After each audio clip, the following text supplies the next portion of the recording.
Some of the content of Patriots Unfiltered may not be suitable for all audiences. Listener discretion is advised. The world's original podcast. Welcome to Patriots Unfiltered. It's like the Spink Award or something like that. The Spink? not the Sphincter. No, not that award. What is the expected gain on that play? So it's not average? No, it's an expected, this is what the expected outcome in this situation would be versus what is the actual outcome of the play. If I say, I expect you to be a nerd, it's based on that you've been a nerd. James Pettigrew says, Alex needs a better poker face when Fred starts calling Evan a nerd. Shoot, you know what? I think Buffalo's going to win the game. Hey, what happened? Buffalo wins. Nope. The Patriots will go into Buffalo Yes. and have an opportunity to establish themselves as an up-and-coming team on the rise. Okay. A playoff contender, if you will.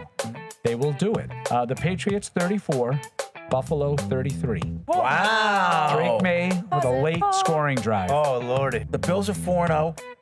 They're not going 17-0. Somebody's going to beat them. Why not us? Let's do it. This is Patriots Unfiltered. Presented by Toyota's official website for deals, buyatoyota.com. All right, welcome to Patriots Unfiltered. It is Victory Tuesday here at Gillette Stadium. A big win Sunday night in front of a national, may I say, worldwide audience. The New England Patriots are on the rise. Because it was on Universo. They're on the come. What? I think you're right. Worldwide. Universo, I think, was one of the- Universo. Yeah. So, I mean, what else can we say that hasn't already been said Show's over. We just said about it. Drake May and the Mike and I are Patriots? just putting our pants back on since the post-game show. I mean, we Yeah. were all in. Yeah. Actually, Phone lines were stacked at like 12:45 little a.m. low energy, though. Low the energy. show. Well, I will say one thing about one negative thing about the show. Yeah. It was about 8 million degrees in here. It Was it? a very unseasonably warm day. Yeah. But It was really, really hot I'm in the talking studio. about the fans were a little bit like, I agree. don't know, I agree. you know- Mike had to have an intervention with the fans Yeah. at one point. Yeah. I thought you were making fun of us. with the no, low no, energy. I the was fans were like, no way. I expected fans to be like, we're going to the Super Bowl. And no, it's more like, well, I need to see more. I don't blame them. Some people are just cautious by nature. Yeah, and we've been hurt a lot before, and I mean, we're trying to think of when We've we'll been hurt a last- lot before. They won 5 6 years. titles. It's been 5 years. We've been hurt a lot won 8 before. games. 5 long years. But that was, I don't want to say it's a signature win. I talk about this in the PFW TV show because I think there's more wins to come. And I think when I think of signature wins, I think of, big things. But this is definitely their best win. What about a breakout performance? Absolutely. I think it's a signature. Oh, win. absolutely. Continuing to break out, yeah. Yeah. I mean, Best, it's just but finish your sentence. Best I win think it's since since Belichick left. the Super Bowl, right? Super Bowl 53. That's what we Yeah. That's said. my answer. Yeah. I mean, I mean, hard to compare to a Since Super Bowl win. Brady and Belichick left. Oh, I didn't say this is as big as a Super Bowl, but it's the biggest win since. Now, you can make an argument for one of those wins in 21, even the Buffalo win in 21. it was which you obviously were the number under- one seed. Yeah, right. It was obviously under weird circumstances. winning game? But, Yeah. but the win game in 2021 was a big deal. Yeah, That it was. was- I that think was this a was big deal. bigger. We were all excited after that. Yeah. Yeah. But it was also that nature of that game that Right. was like, but. I mean, this wasn't a but. This was everything we've been talking about of needing a quarterback who can do it in any circumstances and needing a receiver who can do it in any circumstances. And Right. those were the two biggest things that were on display. When you get into the bottom half of the league, that's what you're searching for, trying to find that quarterback. And Drake May continue to prove each week that he's looking like that guy right now. Yeah, that's the number one story is Drake May and his Yeah. performance. And it's been getting better every week. I mean, like what he's doing, we were saying, we need to see that game where it's all on Drake May's shoulders and he takes the team and leads them to a victory. Well, we got it. I Yep. mean, We got it. And I mean, almost to a comical effect with that first play where there's literally players like draped off of him and he somehow completed that pass. Great performance by him. I got to give him credit. That's what I've been looking for. And, if he continues to have those kind of performances, he's going to enter that strata of guys that you better make sure they're dead. You better make sure the clock is 0-0-0 because this guy can make all kinds of plays no matter how it's been going. Yep. And, he does it with his feet, does it with his arms, his awareness of where the pressure is coming from. with people in his face. Yeah, I mean, it's just he did it all. I said, I mean, I'm sure Evan will have plenty to say about Drake's performance after watching the film, but even like my little Deuce review, like I just think he was a little sped up and amped up in the first half. Like I think it could have been an even better game for him. I think he left a bunch on the field in the first half too. So, you know, I think that's, for me, the positive coming out is that there's still road to travel, you know, things to be conquered for him.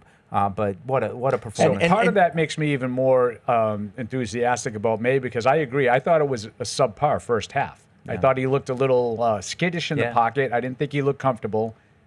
I say this all the time, you know, like a pitcher. Any pitcher can pitch well when he's got his stuff, when everything is working. What do you do when maybe you didn't get off to a great start? Maybe you weren't necessarily throwing it where you wanted to throw. I think it says a lot more about a guy's resilience to come back and have that second half after a kind of just okay first half. And you know, the Bills, that was damn near perfect in the second half. And the Bills came out in the second half and they score, and it's like, okay, you know, we're going to have to score some points here. And they did right away. And they did. They answered right away. Yep. Yeah, I was really focused on the defense yesterday, and I kind of fell in love with the defense a little bit yesterday. I mean, I'm kind of getting it, but they're just so aggressive, and I just love going down like that. Like, look, the other team's going to make some plays.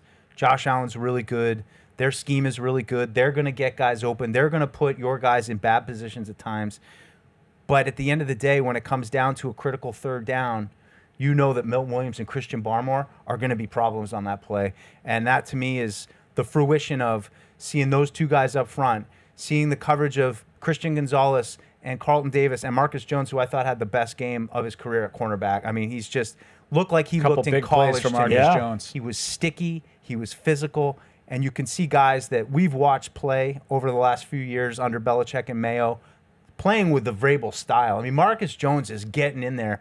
Evan pointed out the one play where Josh kind of, was getting sacked, flipped it to Shakir, and then there were like literally 6 guys got a hit on Shakir, and I said, this is a play that they're going to show in the coaches in the tape meeting. This is how we want to play: gang tackling, everyone around the ball, everyone getting a hit, and there's 3 more guys standing over him ready to jump in there if they need. And it's so funny about Marcus Jones because you see him; he's not afraid to play the run, get his nose in there. Yeah. And before the game, I was going down the elevator in the hotel. Door opens and in comes Marcus Jones, and I remember at that moment thinking, "Man, he's tiny. Yeah. Like I'm as big as he is. Like I'm obviously wider than he is." And then I remember that image, and then the game comes, and I see him make a tackle at the line on a run play, and I'm like, it's freaking amazing. Yeah, and then he's on Keon Coleman downfield making a pass defense. Most people his size would be broken in half if they tried that. Yeah, I mean, there's no question his size, he gets him targeted. And I mean, I think on a play like that, Joe Brady's saying, perfect, we want Keon Coleman on Marcus Jones. This is what we're looking for. But like everybody, they gave some punches, they took some punches. It's just a lot different style than I'm used to. And I'm really enjoying it because it's just like, we're coming. You're going to make some plays, but guess what? They're I agree with your point, too, about if you're going to lose, I'd rather lose like that than sitting back. Yeah. I agree with that. You know what I'm doing? Oh, Footsteps. Footsteps in the AFC East. All made fun of them. If I'm the Bills fans, I'm still making fun of you. If I'm the Bills fans, I'm a little worried. Exactly what I thought was going to happen. No, it was a bad game for them, and it was all penalties. Correct. Josh Allen. And that's what they're saying, which is what I thought they would say if they lost. Josh Allen might still be the king. Gonzo getting there like half a beat. I'm not telling you they're right. I'm just Yeah. telling you this is how I thought that they would react to a loss. Yeah. That's how it goes. Allen might be a king, but there's a prince in waiting, and he's coming up. I'd like to know when was the last time Buffalo, Baltimore, and Kansas City all lost in the same week? Yeah. I mean, it's just kind of anecdotal, but at the same time, like, I don't know if the power structure is changing just yet. I mean, it's week 6. All those teams can get healthy or kick into gear or whatever, but at the same time, you're seeing I love it. It's some good. changes. Some It's changes good for the within league. the league, perhaps. I'm not good ready for to the be league. like, Well, everything's I read 100% today but- on Twitter that the Colts are the best team in the AFC now. Well, I don't know why Buffalo lost the game and Yeah. suddenly they're not. So is this what we're doing? Yeah, Are we going victors of the to moment. diminish the Well, Patriots win? it's a week to week. referendum. But are we going Paul. to diminish Every the week's a Patriots win? Because I'm referendum. not doing that. Well, if I'm not going to sit here and tell you for an hour and Okay. 45 minutes that the Bills lost the game. No, they didn't. The Patriots won it. No, but if I'm in Indianapolis, I'm thinking my team's pretty It good. wasn't from Indianapolis. It was from Boston. And I'm not going to dump on this win because I don't think Buffalo is still the best team in AFC. No. The Patriots went into the best team in the Okay. AFC and beat them in Buffalo. Well, They had won somebody said 14 they didn't do straight that? in Buffalo. No, they said the Colts are better than Buffalo now. Well, they're playing. Colts Okay. are better than Buffalo? Okay. I'm not doing it. I'm not telling. Listen, did I think Buffalo played a great game the other night? No, I don't. But I think the Patriots made them Sure. not look as good as they Okay. can look. They did. All right. I mean, just to continue on that line, like what really impressed me about the defense is that we talked last week about this new Buffalo offense where they're not afraid to get under center. They're not afraid to put 3 tight ends on the field and just try to run it right down your throat. Their biggest game was 9 yards. I mean, they held James Cook in check in that game. I had questions about this run defense, but overall, I would say, and I'm talking about Cook if you're going to go to the longest run. No. I'm looking for something else. He's But, at 3.3 Something yards just popped a into carry. my head. But to me, No, their run defense that has been says good a all lot. year. And then Yep. it proved to me, someone who maybe a little bit of a doubter, maybe felt like some of this has been circumstantial. But, even Mina Kimes pointed out Kairos Tonga playing really well Yeah, she was as a the first one to complimentary say piece. Right. Sorry, but, I getting some like- national attention. Yeah. So I really was excited watching this defense and knowing, too, that they haven't really had a full chance to really lock all their guys in yet. There are still some spots that are probably going to continue to grow and be upgraded. You did it without Caleb Chase on anyway. So just a really good performance from them. Going, it's like Bills think, hey, we're just going to do what we do. We're going to smash the ball right down your mouth, you light Patriots defense. And Patriots defense wasn't having any of it. And I thought they brought the physicality. I mean, Mina pointed out Tonga going against the interior of their Tonga's line. freaking awesome. He is. Like, they need to extend that guy. He's on a 1-year contract, and the rest of the league is going to find out how good he is, not if they haven't already. And I mean, he's been freaking awesome. It gives them not just a he's so rotational fun to piece watch. with Williams and Barmore, but they can put him out there on the field with those guys too when they need to go more heavy. Every time, just firing his hands into the tackle or to the guard's chest and just walking him back into the line of scrimmage. And he made a play in the outside zone where he ran like 15 yards across the field and tackled the guy on a run play. I mean, he's just he's been.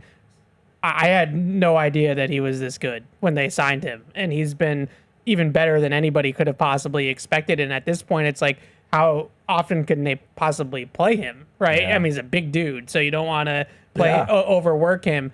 But he's been terrific. They're doing things very differently in the run defense than what we're used to seeing with Belichick. They're not setting the edge the same way. They're not building a wall. They're not two gapping, and that's like been a little bit of a.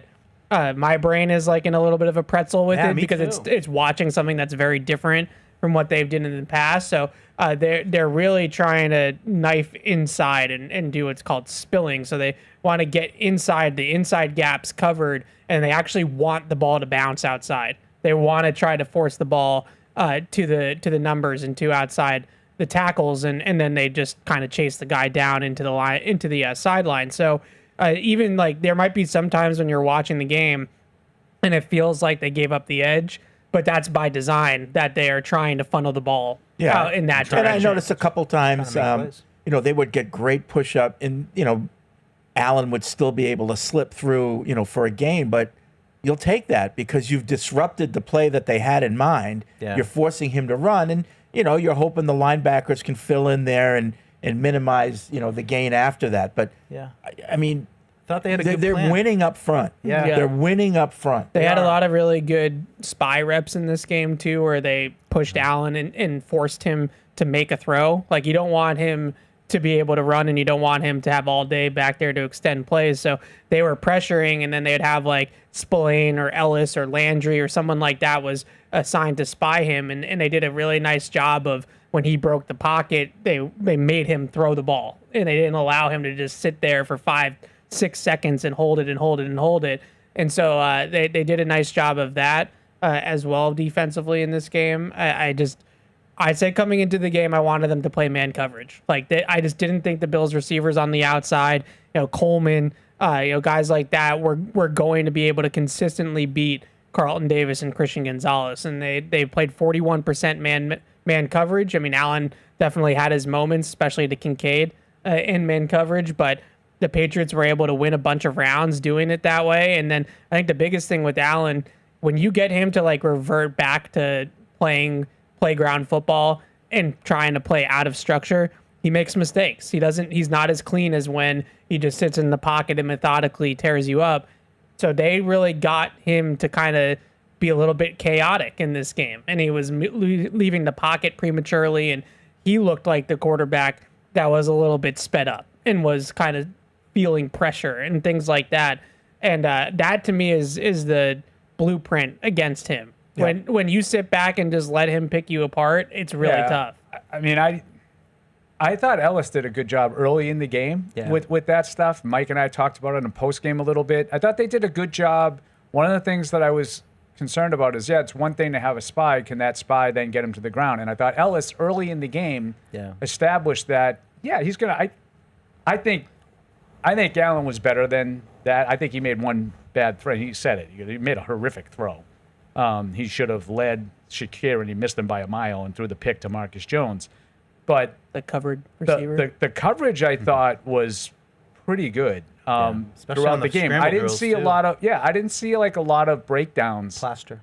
Now, I think the biggest problem for Buffalo offensively is I do think that the Patriots sort of did what you guys said and wanted to take away the run, but they just kept going backwards. And I don't care how good you are. When you consistently get holding calls on drives, you're going to go backwards, and you're not going to convert. Now, they only punted twice the whole game. But it's hard to score when you consistently go the wrong way. And I think that Allen, to Evan's point, wasn't razor sharp. I mean, I think he was good, but not Allen, not Superman. He didn't have a lot of huge plays with his legs. He had some good runs. I thought he missed some opportunities. Especially in the last third down, the first really good play by Gonzo when he covered Keon Coleman for about 20 minutes. I think if he just had run there, he probably gets somewhere between 5-7 yards and sets up a much more manageable fourth down that now you can run to get if you want to, or you could, the second down. It was second and third down, not third and fourth down. Check that. So it would have set up a much more manageable third down. And then now it's 3rd and 10, and he kind of had to make that throw to Shakir that Gonzo makes the incredible dive over the top pick, not a pass defense. Yeah. So that was close, wasn't it? That was really close. But watching live, it looked like a penalty, but it was closer than I thought. Yeah, I think he got there early, but that's very consistent with the way they call that. And it drives me crazy. Like the Keyshawn Booty, we're running 35 yards down the field and we're going like this with our arms. Well, that's a penalty and giving a team 40 yards. You run through a guy and maybe you get there early and it completely eliminates any chance that pass is getting completed, and it's fine. Yeah. And that's the way they do it. I know. This is not a homer call. Like I've seen that not called more often than not. Yeah. When they get there maybe a tick early. That's the way the game is being played. I think that's pretty consistent. Now, that said, the officiating almost ruined what I thought was a tremendous night. Just all around. Do we really need all these alignment penalties? Yeah. On both teams, it didn't benefit one team or the other. I'm not crying about the calls. It just, no one came to see Sean Hockley. To complain about the refs. But no one came to see Sean Hockley. I understand what you're saying. So we needed to hear him say, the penalty is declined because the result of the play. He's just so insufferable. Yeah. So we're all excited, big win, but you got to build on it. And in order to build on it, there's a lot of things that need to be cleaned up in this game. So let's talk about some of those.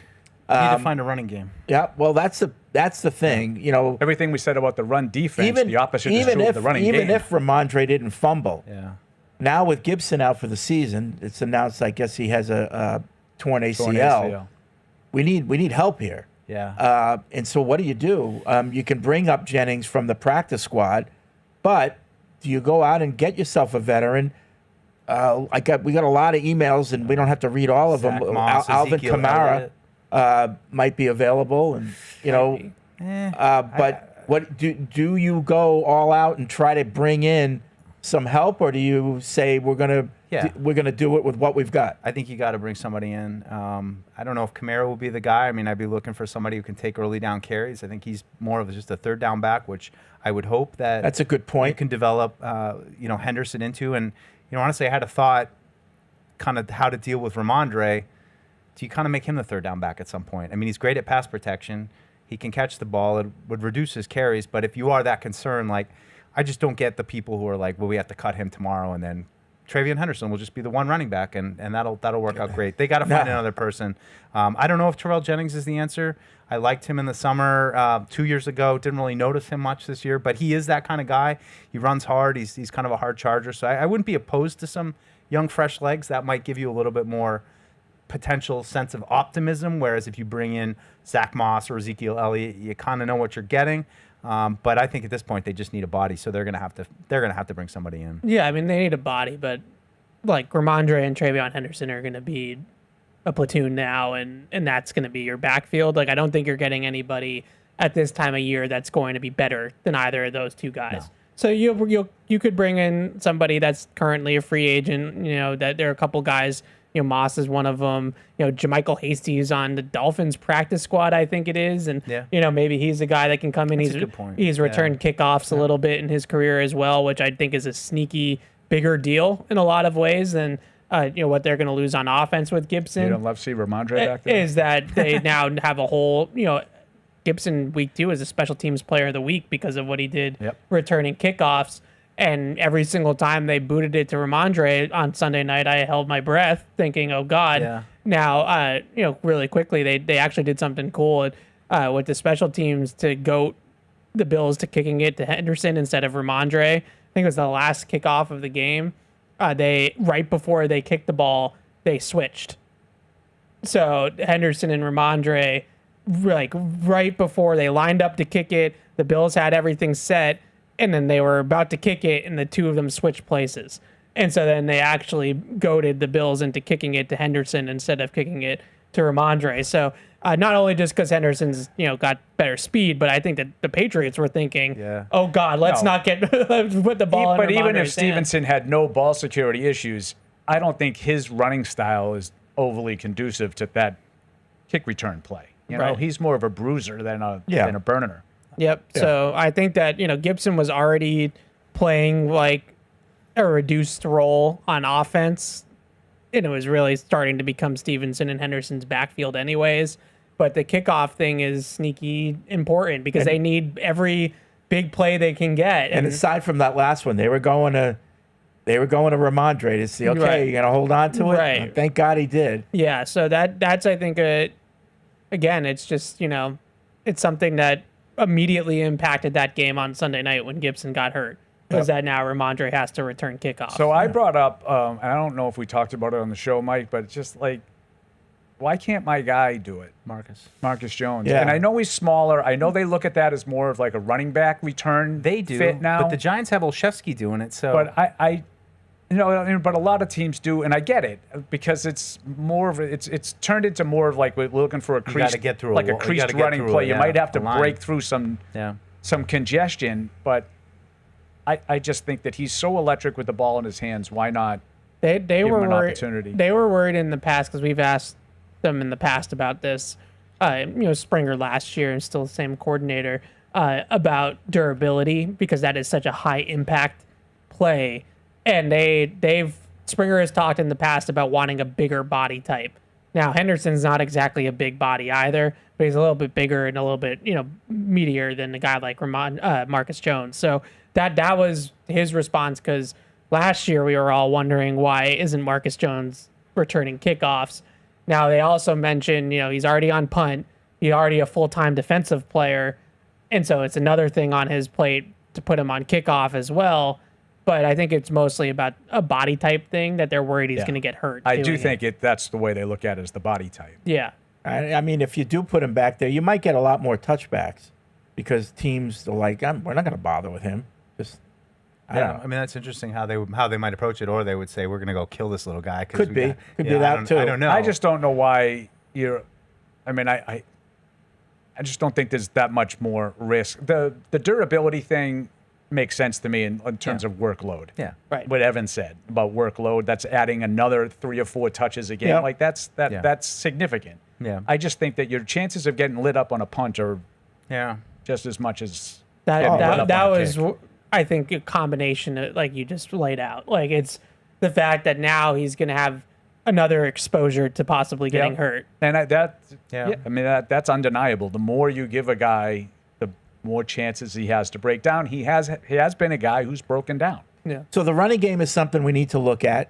A lot of penalties for the Patriots, a couple really boneheaded ones in the second half by some young guys. The roughing the passer one, though, I looked at that over and over. That wasn't as egregious as some people said. It was.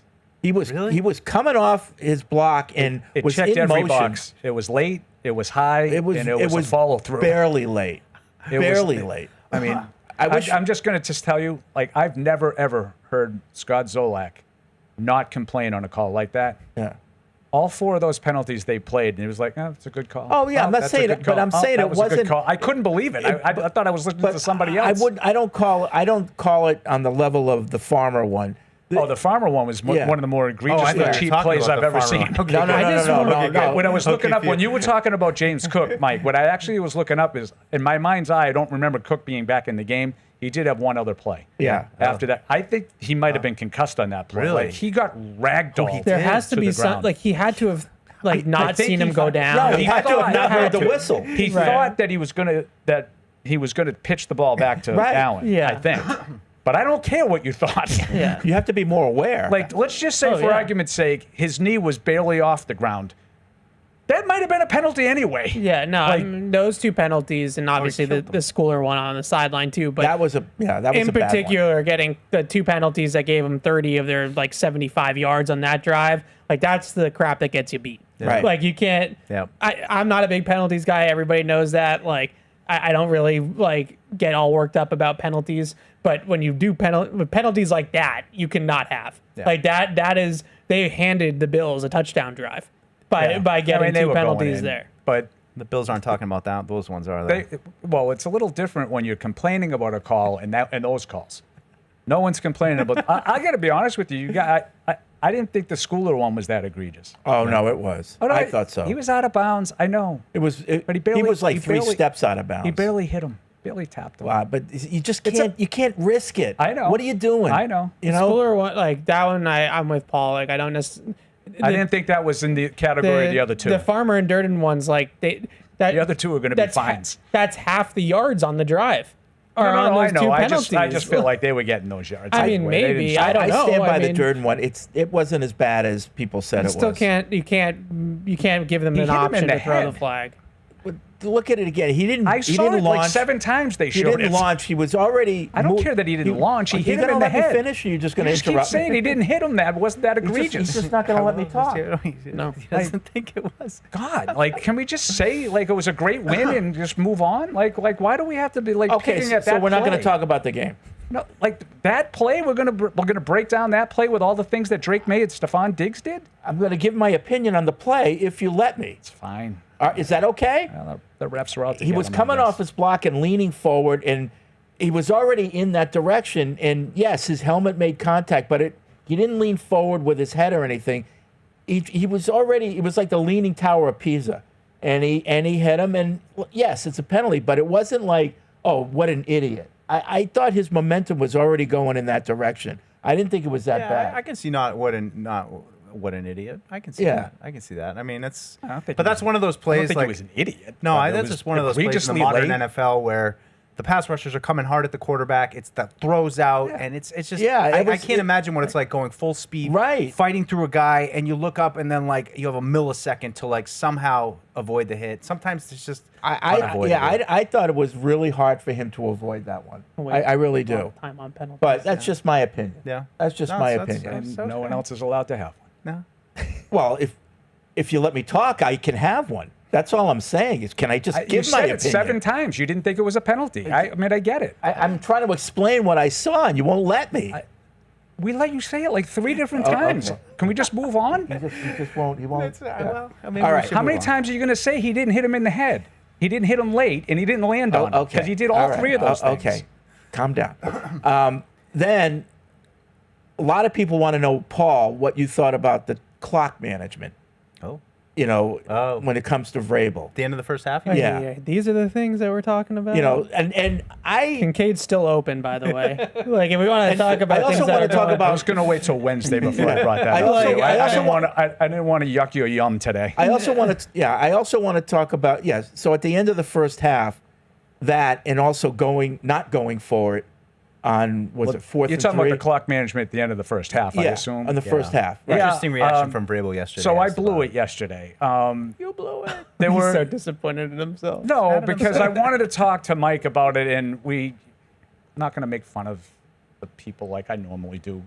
There were some just really, every time we were on that topic a little bit, and we were in it, and I was ready to jump Sophie in. Welch teed it up well. She did. She did. Yeah. Sophie brought it up. Because I did think the contrast. Let's work backwards. Let's start at the end. There's 1 second left. You're on the 1 yard line. Yep. So you go for it and get points. You don't go for it. You kick the field goal. Or, whatever. I thought it was a little inconsistent, but Mike and I kind of agreed with it. Like, I thought it was like we both immediately said maybe he felt like it was important psychologically to go into the halftime locker room after that half with the lead. Yep. And Mike basically confirmed that yesterday. He said, we didn't want to do all of. I think he said we didn't want to do all that and then come away with no points. Yeah. Where I think that the second guess is, and we never got to it because we ended up kind of veering off into other directions in the press conference yesterday, and I wanted to ask him, you let about 10 or 12 seconds go off the clock, and you wanted to specifically call the timeout at 18 seconds. Why? Like, you sort of put it so, like, we're trying to thread this needle so there's no time on the clock. Yep. And I get it. Buffalo's calling timeouts. Their goal is to get the ball back. But the Patriots executed enough, so that was no longer really in play. Like, it was good. We're talking about the best Buffalo could have hoped for was 10 seconds or so. Talking about the end of the game now. No, I'm talking about the end of the half. End of the half. The end of the game, they executed to perfection, other than that they didn't get a first down. Right. Right. And they would have if they hadn't had the penalty, because Drake had snuck for the first. He got it. It was not the same That's- possession. Oh, Drive before. drive before. Yeah. Okay. But I didn't really understand why Mike called let the time go off. I would have called a timeout with like 30 seconds left, 25 seconds left, whatever the case may be. And then now I can run anything I want. I think that's more important, to have my playbook open to me.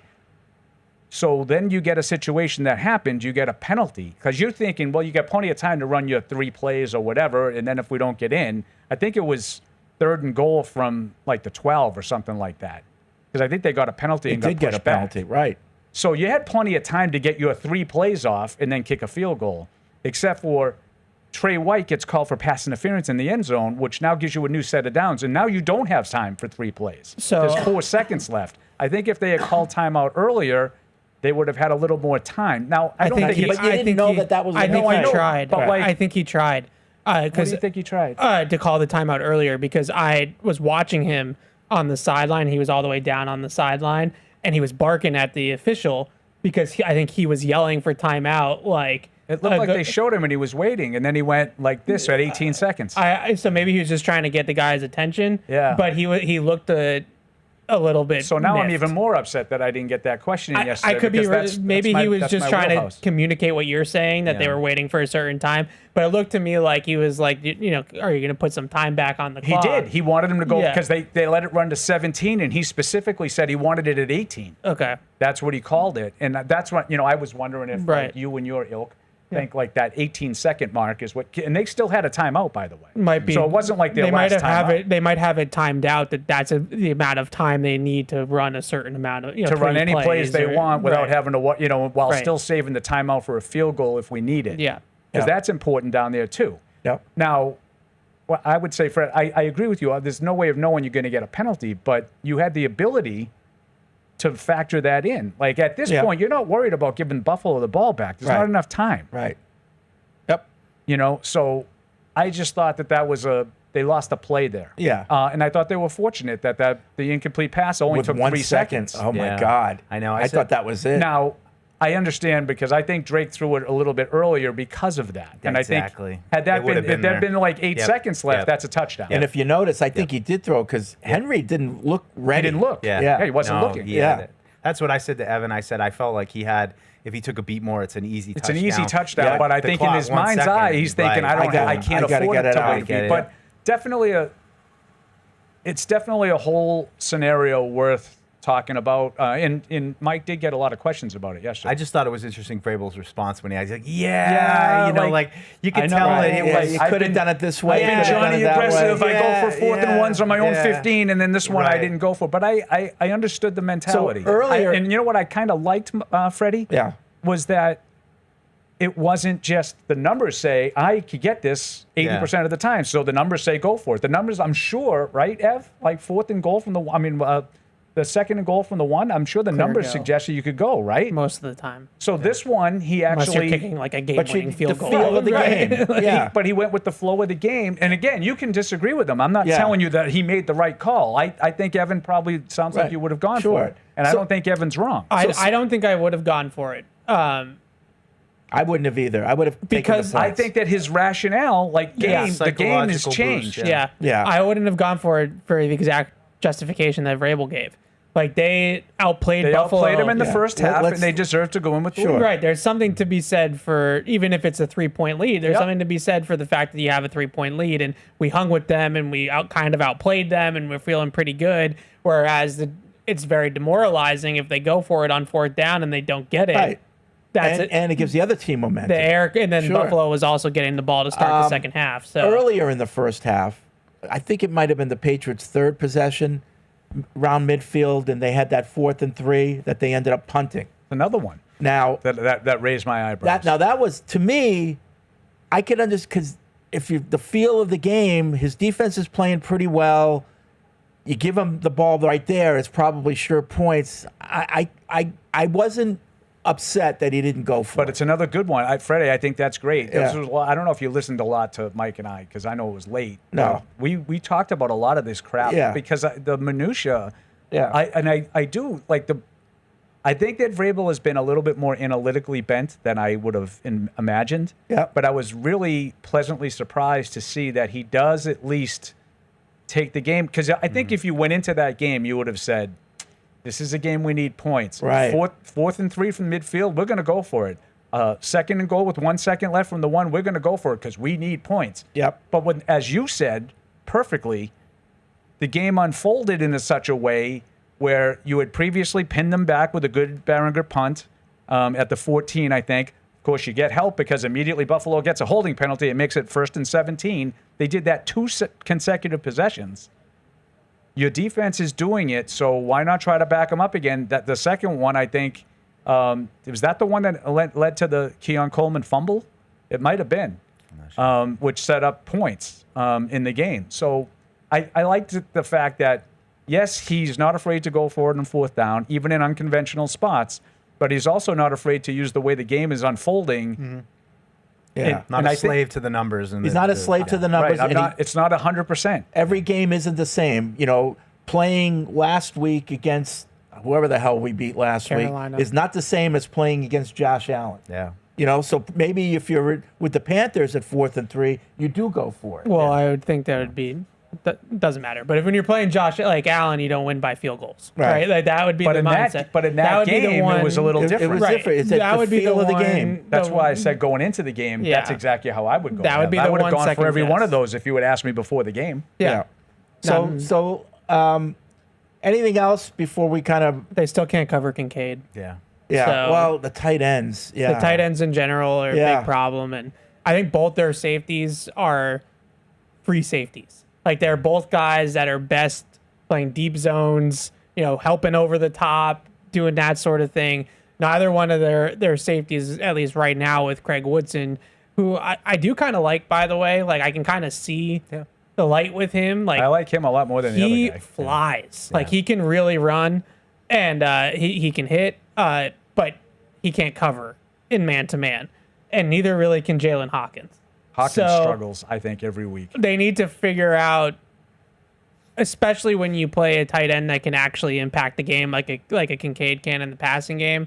they need to figure out a different formula of how are we going to cover these tight ends, whether that's, Carlton Davis as a game plan element is on him, or Alex Austin, or Marte Mapu, or just somebody else, maybe even giving Kyle Duggar. I know he's had issues with it in the past, but I think he's been better at it in the past than Hawkins and Woodson have shown so far. But whether it was man, whether it was zone, Kincaid was open the entire game. Yeah, that was tough. Yeah. So we're talking about coming out games. Alex Barth's guy, Borregales, Yeah. had himself a little coming out moment there. Big kick and right down Main Street. 52 split yards. The uprights. Yeah. What I thought was interesting is Vrabel talked about like his mechanics and when it looks right. And I mean, I think we all saw that this summer, that there were certain kicks sometimes where the ball's going 10-4 and don't look quite right. That kick looked perfect. Right down and the. so I think it's funny. It's one of those things you don't really realize it, but you have a good sense of, I think Vrabel compared it to a kicker. Like when it was hit right and it looks right, you know it, and he looks like he's found a little groove. He's got to, keep it up. But That's good for him. Good for his. And I know, confidence. there was some grousing on Paul's shows about how much they've been kind of hyping up the kicker.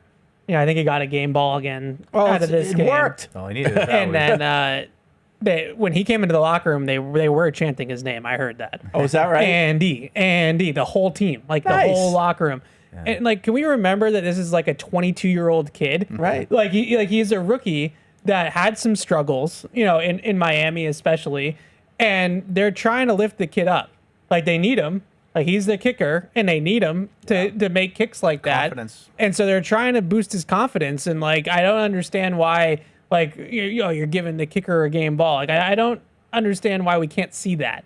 Like Drake May is awesome. Like he doesn't need the game ball to know that he's awesome. I didn't really hear anything yesterday. Did Felger and Maz make fun of them for giving him the game ball yesterday? I wasn't listening to Felger and Maz. I don't want to name the show directly, but I it was heard one Fred- of Paul's shows. No, I heard Fred Toucher in the morning was making fun of the team for chanting his name. I heard that. Yeah, but like He said he thought that was disrespectful to the player, which I didn't really understand. Why? But I didn't hear anybody making fun of getting a game ball for this game. No.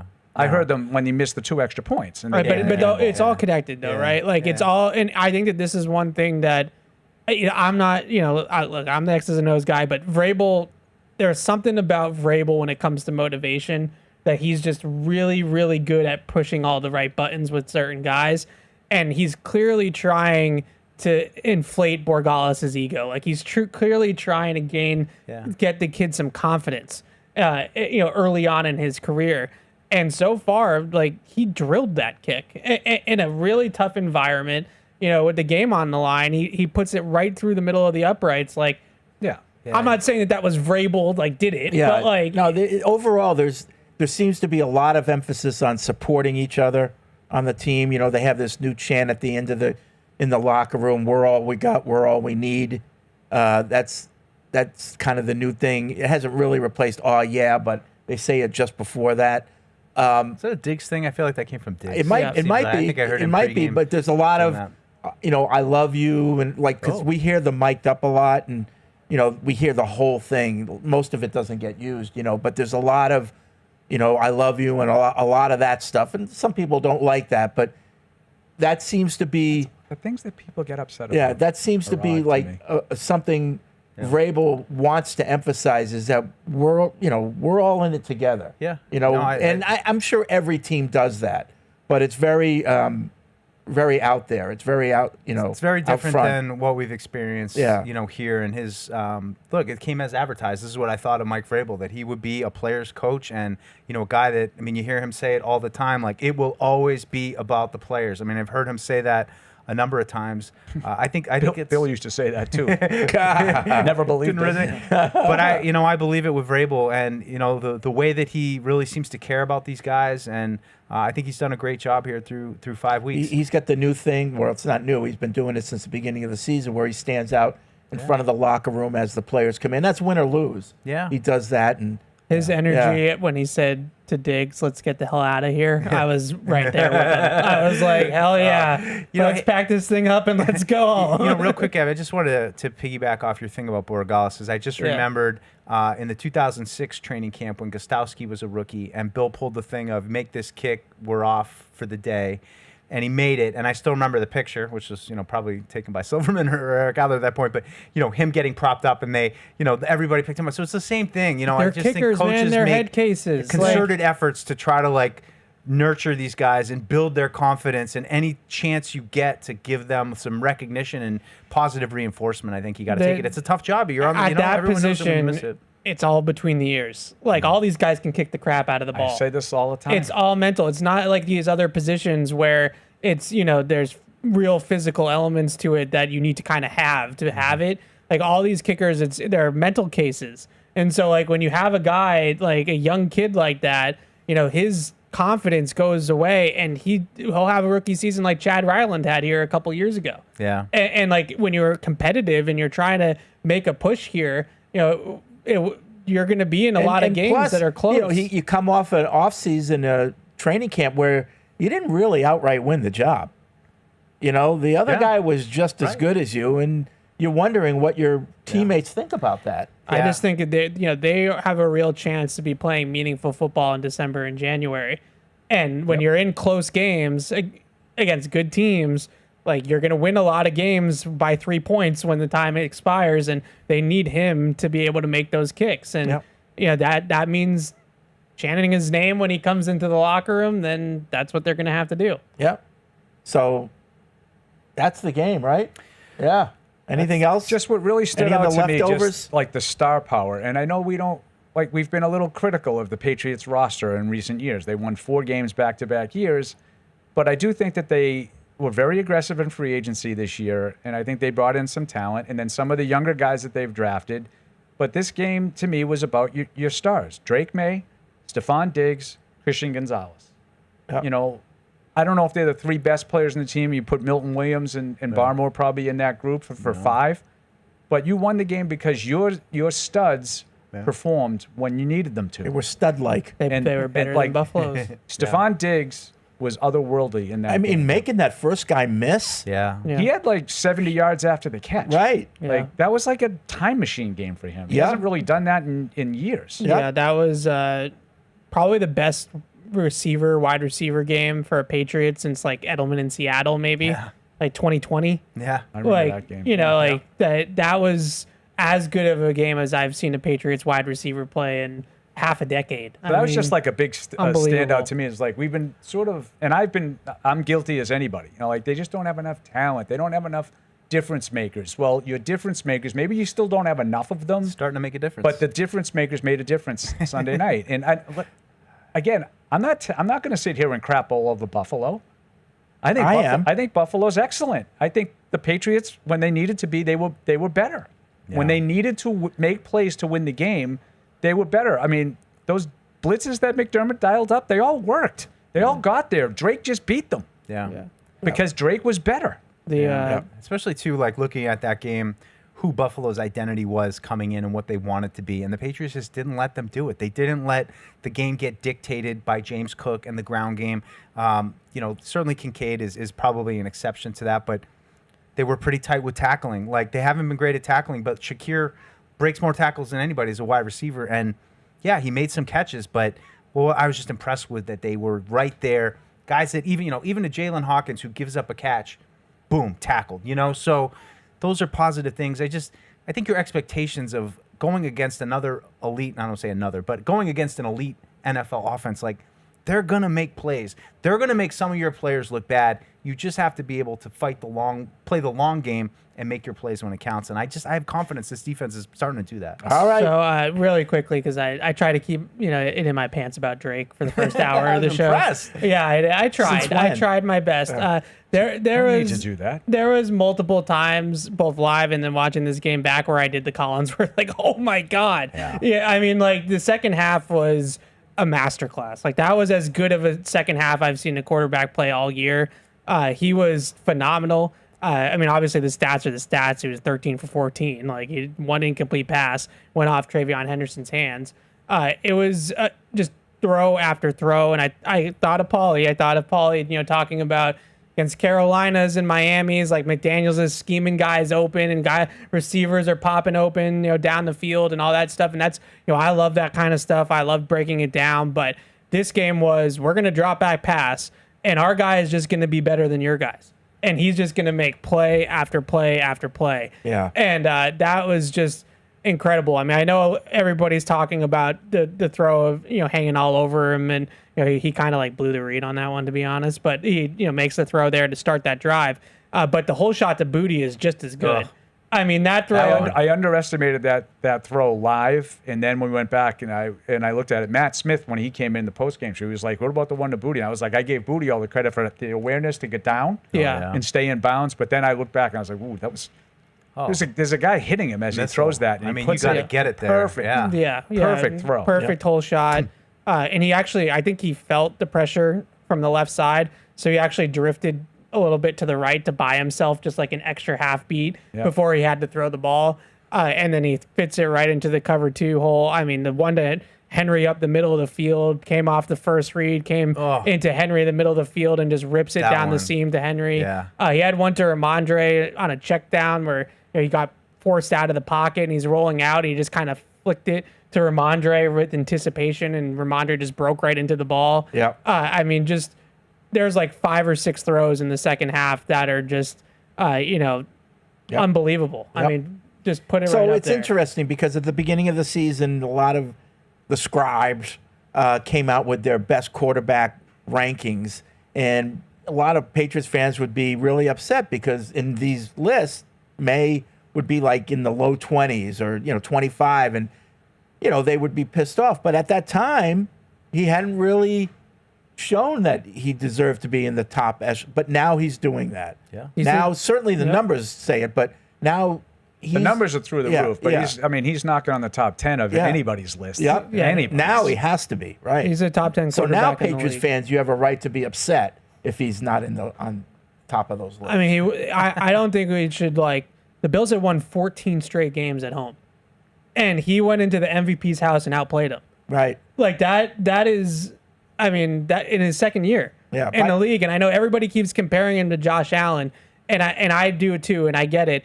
He's way ahead of where Josh Allen was in his second season. Now, I don't know if he's quite as physically imposing. Yeah. Allen's For sure. 6'6", 235. Allen's a tank. I don't know if Drake May is quite built that way. He's not. But from a numbers standpoint or whatever, Allen was not playing this well this early on. He didn't play this good. I mean, he won a lot of games, but he wasn't playing like this. Yep. All right, 855-PATS-500 is the hotline. A lot of you have been waiting patiently. So let's go to the phones. Anthony's in Seattle. What's up, Anthony? We got our guy. Yeah, we got a guy. That's it. That's good all he call. wanted to say. That's a great He call. waited 45 minutes to say that. Okay, that's it. That's Isn't good. that the whole thing? That's what he said if they went to Buffalo. Oh, Didn't right, Anthony say right. that last week? If we That's go to what he said. Buffalo and Drake May does this, I'm just going to call in on Tuesday and say, we got our guy. He's a man of his word. It's a great call. Patty's in Agawam. What's up, Patty? What's going on, gentlemen? Yeah, I can corroborate that Paulie did say that. First off, I just want to give kudos to Paulie and Fred for picking the Bills where I didn't have the cojones to pick them, but you guys certainly did. My hat's off to you guys. What a great freaking game. Just wanted to throw a couple numbers at you guys, too. That was the first game in 27 games where Buffalo lost the turnover battle. Yeah. And that was our first back-to-back wins since weeks 8 through 11. There was a bye week in there in 2022. And for me, I don't know how you guys feel about this, but I know May didn't play all that great in the first half, but this was the second game that I've seen him raise the team around him. And the two most important games, the two on-the-road games within the division, at Miami and on Sunday night. That's all I got to say. I'm freaking psyched. Let's go, baby. All right. And that's a great point. 2 road division wins right now. Yep. Yeah, I mean, those are the two, not always maybe the hardest opponents, but, if you look at getting to the playoffs, win the division, every year, the game at Miami and the game at Buffalo, you have circled right out of the gate. And for Vrabel to win those 2 road games right out of the gate, it's definitely a feather in his That cap. Pittsburgh game might come back to haunt us. Yes, it Losing might. that freaking game.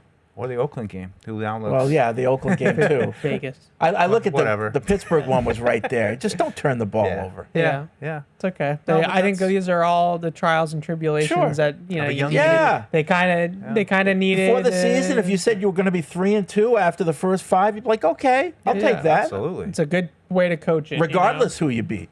Guys, if we didn't turn the ball over, we probably win this game by 10 points. Just don't turn the ball over, and we're going to be fine. So I would actually say, because I hate that mentality, that if you told me, Yeah. but I would actually say I'd be more excited the way it came out. Like winning in Buffalo and Miami and being 3-2 is better than if they had beaten the Carolina, Raiders and the Pittsburgh, Steelers and at home. Steelers, Yeah. Right. Let's go to Ivan in California. What's up, Ivan?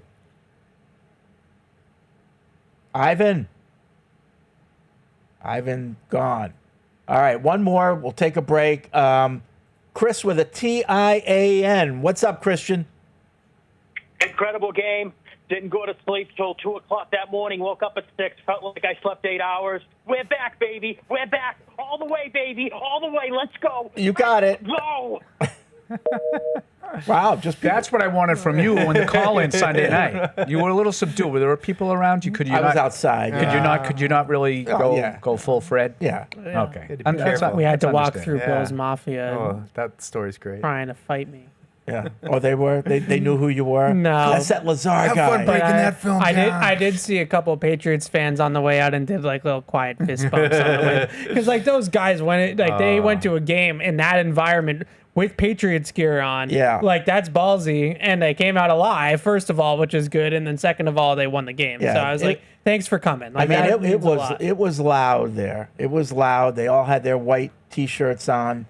How did their rivalry uniforms look like the in whole person thing in is the so field? corny. Like, can I just rant about this for a second? Like, this isn't college football. Like, it's not Penn State. Like, you guys, like, come on. Oh, Like, I don't mind that. No, it's horrible. The It's fact so that they have a corny. fan base that's willing to do that. What do you mean a fan base? We would that's love willing to- that. This is the NFL. This isn't high school football in Texas. It's like, sports. Put, It's sports. okay, I so like fun. what? Pull the banner. Oh They ran yeah, out we're of gonna banner. do Fun. a whiteout. Like, okay, I don't care what you do. hardos. Like you can do whatever you want. They Like do it whatever in you the choose. NBA all the time. That's you know what that is? That's small city stuff. Like, So do you hate it when the Celtics put the green jerseys in for That's a playoff different. game? Because you're 'Cause it's your team. No, it's not, But Paul. that's fair. it's not- I okay, get just it. I No, get it. it's because they give you those Listen, T-shirts. I'd be right. I'm okay with that. I'm okay with that. And what I will say is, No, they you can be okay with it, but it's corny. Like, well, but the fact that their fans are so into it, that they're all A lot of united critics like did 'em. that. I would Take just it say back. that it's cliche. I mean, I'm with you, Fred. I'm not anti-fun. I think those kinds of stuff, those kinds of things, like I have fun college with them. football gimmick, minor league baseball. Winnipeg Jets in hockey, you go and everybody's wearing white. Like, it's kind of cool. I think it's fun. Yeah. Now, if you want to say like the Bills do something else, that's what everybody else does. That's cliche. Okay. Yeah. But I don't have any problem with that. Yeah. Whatever. I mean, I think the uniforms look pretty cool. Yeah, I think because their new stadium, it's right next to it. It's huge, Yeah. and it's like really tall. It towers over the old one.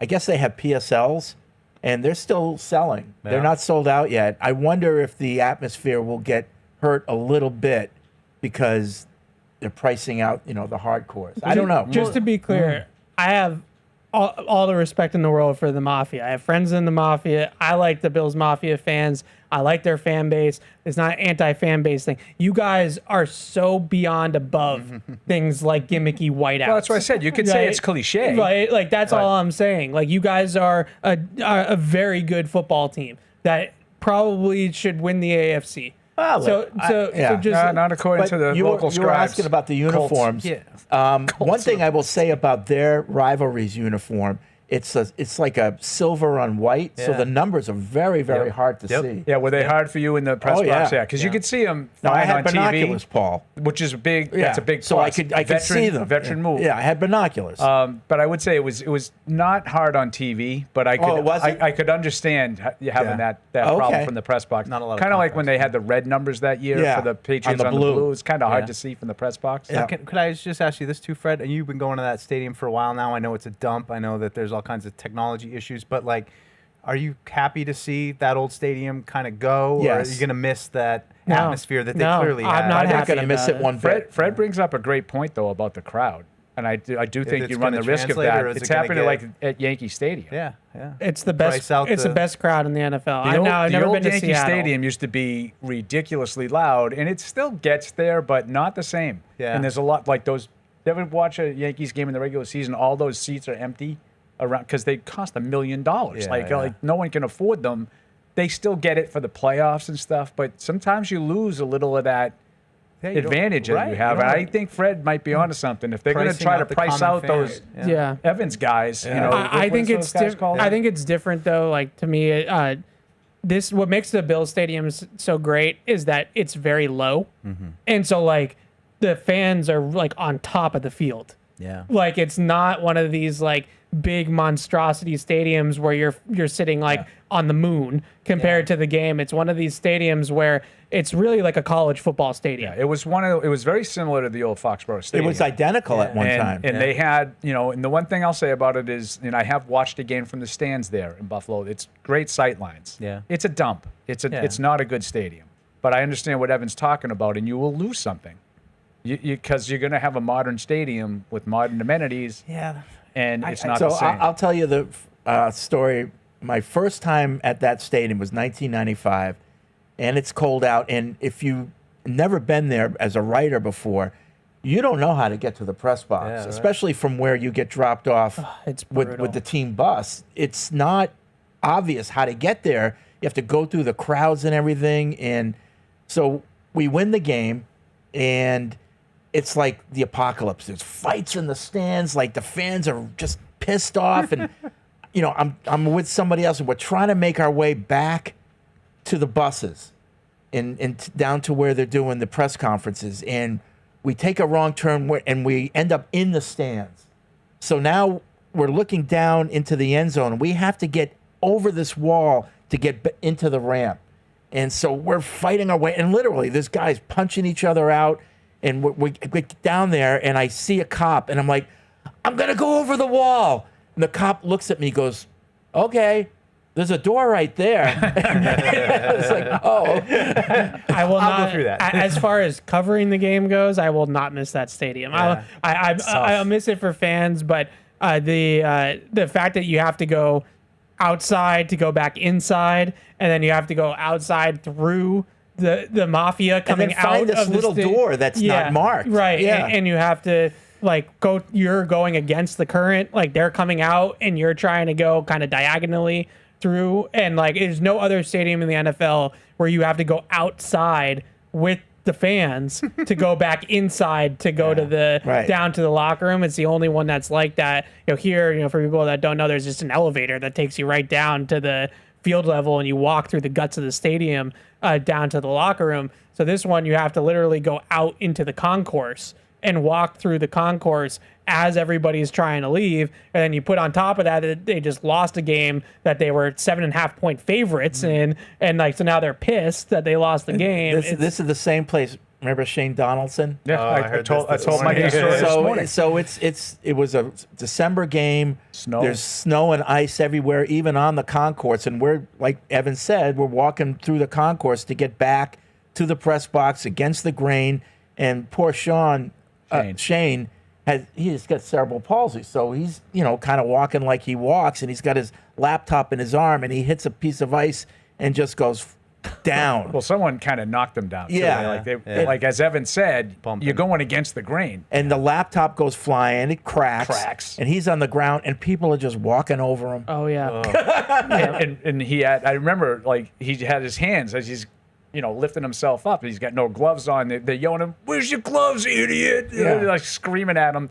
And he's just in a panic because he thinks Fred's going to be pissed at him for breaking the laptop. Oh, yeah. Right. Oh, you got attacked. Oh. It just makes me a little sad because I love when you turn on the TV to watch a game and you know exactly what stadium it is and what that home crowd is like. And, the newer stadiums are all becoming so just these monstrosities that are void of personality, and they all kind of feel the same. And you don't really, like Seattle's a good example of, one where it still feels like there's a home field advantage.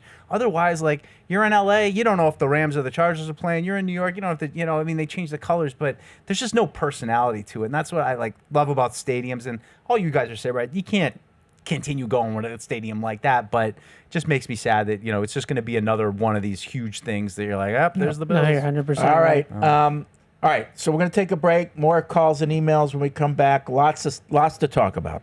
Whether you're in the game or betting on the game, you'll need a game plan. DraftKings Sportsbook, the official sports betting partner of the New England Patriots, provides you with everything you need to build your personal betting game plan so you can get in on all the action while practicing safe bets. Visit DraftKings.com/responsible-gaming to learn more about all the safe betting tools DraftKings has to offer. Hope is here, 800-327-5050 or gamblinghelplinema.org. Must be 21 plus. Play it smart from the start. GameSenseMA.com. Physically present in Massachusetts. See DraftKings.com/responsible-gaming for details and state-specific responsible gambling resources. Isn't it time to get exactly what you want? Welcome to Red Hot Deal Days from Verizon, where you get your pick of our best deals. Like My Plan, where you can pick the perks you want and save on every one. For limited time, bring your own phones to a Verizon store and you can get My Plan for our best price ever. Get exactly what you want in your phone plan and only pay for what you need. Bring your phones to your Verizon store today and get My Plan. These deals won't last. It's your Verizon. With FedEx One Rate, you can ship to your student for a simple, predictable flat rate. Send a box full of home-baked treats that say, "Your father and I miss you." Or send a box full of instant noodles that says, "Your father and I would like you to stop asking us for money." Either way, one rate fits all. FedEx One Rate. 2-day shipping, one flat rate. Starting at $14.50. Visit FedEx.com/one-rate for details. Exclusions apply. If you're gonna play the game, boy, you gotta learn to play it right. DraftKings is all about responsible gaming. It's more fun when it's for fun. So play responsibly. DraftKings, the crown is yours. Gambling problem? Call 1-800-GAMBLER. 21 plus. Age and eligibility varies by jurisdiction. Slim Pickens. Missed you last night. I was there in spirit. I'm sure you were. I watched every second. I don't know if you have any more update on Gibson, but along with that, do you anticipate having to make some kind of move to shore up the running back room? Well, no, don't have any update yet. Got back late. Some guys are still going through some tests and some medical evaluations. Hopefully I'll know more early this afternoon, but we'll keep you updated if we add anybody to the roster or we feel like we need guys at any position. Mike, what do you think that a win like that can do for you and your message, your first year here? I don't know how much you're thinking about buy-in right now, but just getting a win like that, do you feel like it does anything in terms of your message resonating with your team? I don't know if I look at it like that. I think that the buy-in. Again, I don't know how you necessarily define that. Just trying to show them, I think, what they're capable of doing when we can do it together in all three phases and play up to our identity, because it wasn't great. I thought we played really hard. I thought we flew around on defense. I thought we tried to hammer the football out. Sometimes we did, sometimes we didn't. They made some plays, but I thought we have, even offensively, a lot of room to grow. Special teams-wise, we didn't have the impact that we maybe we're used to the previous weeks or some of the phases. So I think that we continue to show them those things and what we need to improve, the things that we do well. I do think that they are trying to uphold the style of play that we want to play with. And then it's every week is a challenge, and then we'll move on and, we'll prepare to go down and play the Saints that they're coming off a huge win at home. And, that's where we're at, so I'm happy for the players. I'm always happy for the players. They're the ones that go out and do it. I appreciate the coaches' efforts, but, we expect, a good week of practice. We expected to go in and play well and give ourselves a chance to win, and that's what we did. And again, hopefully we can build some confidence by the way that we played. We gave up a touchdown drive to start the second half, but our offense came back and answered. And they went down and tied the game, and we came back and made a kick and executed the time and the clock, and gave them an MVP quarterback very little time to be able to do anything. So those are things that we had to do, and so maybe we can show them and say, this is what you're capable of. This is how we'd like to maybe do it a little bit differently. But I don't question the buy-in. I think that they're trying. We just got a lot of things we can improve on. How much does that help along kind of those lines? That 2-minute drill at the end, by Trey to win the football game. What does that do for a kid like him? You have to be put in those situations, and I think you have to be in that situation to be able to feel it and execute it. Even the last play, the third down play, we're trying to catch one out of there to the flat and see if we can't get somebody to break free out there. And we've been talking about not throwing that ball away in that particular situation. Again, not to necessarily unless it was to lose yardage, and he made a great decision to not lose yardage, but also keep the clock going.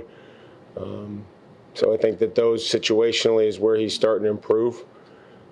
Not that those situations aren't critical, but there's so much that he and Josh and Ashton and the offense are doing, with him, right, to understand those first and second down, operations, procedures versus pressure and third down.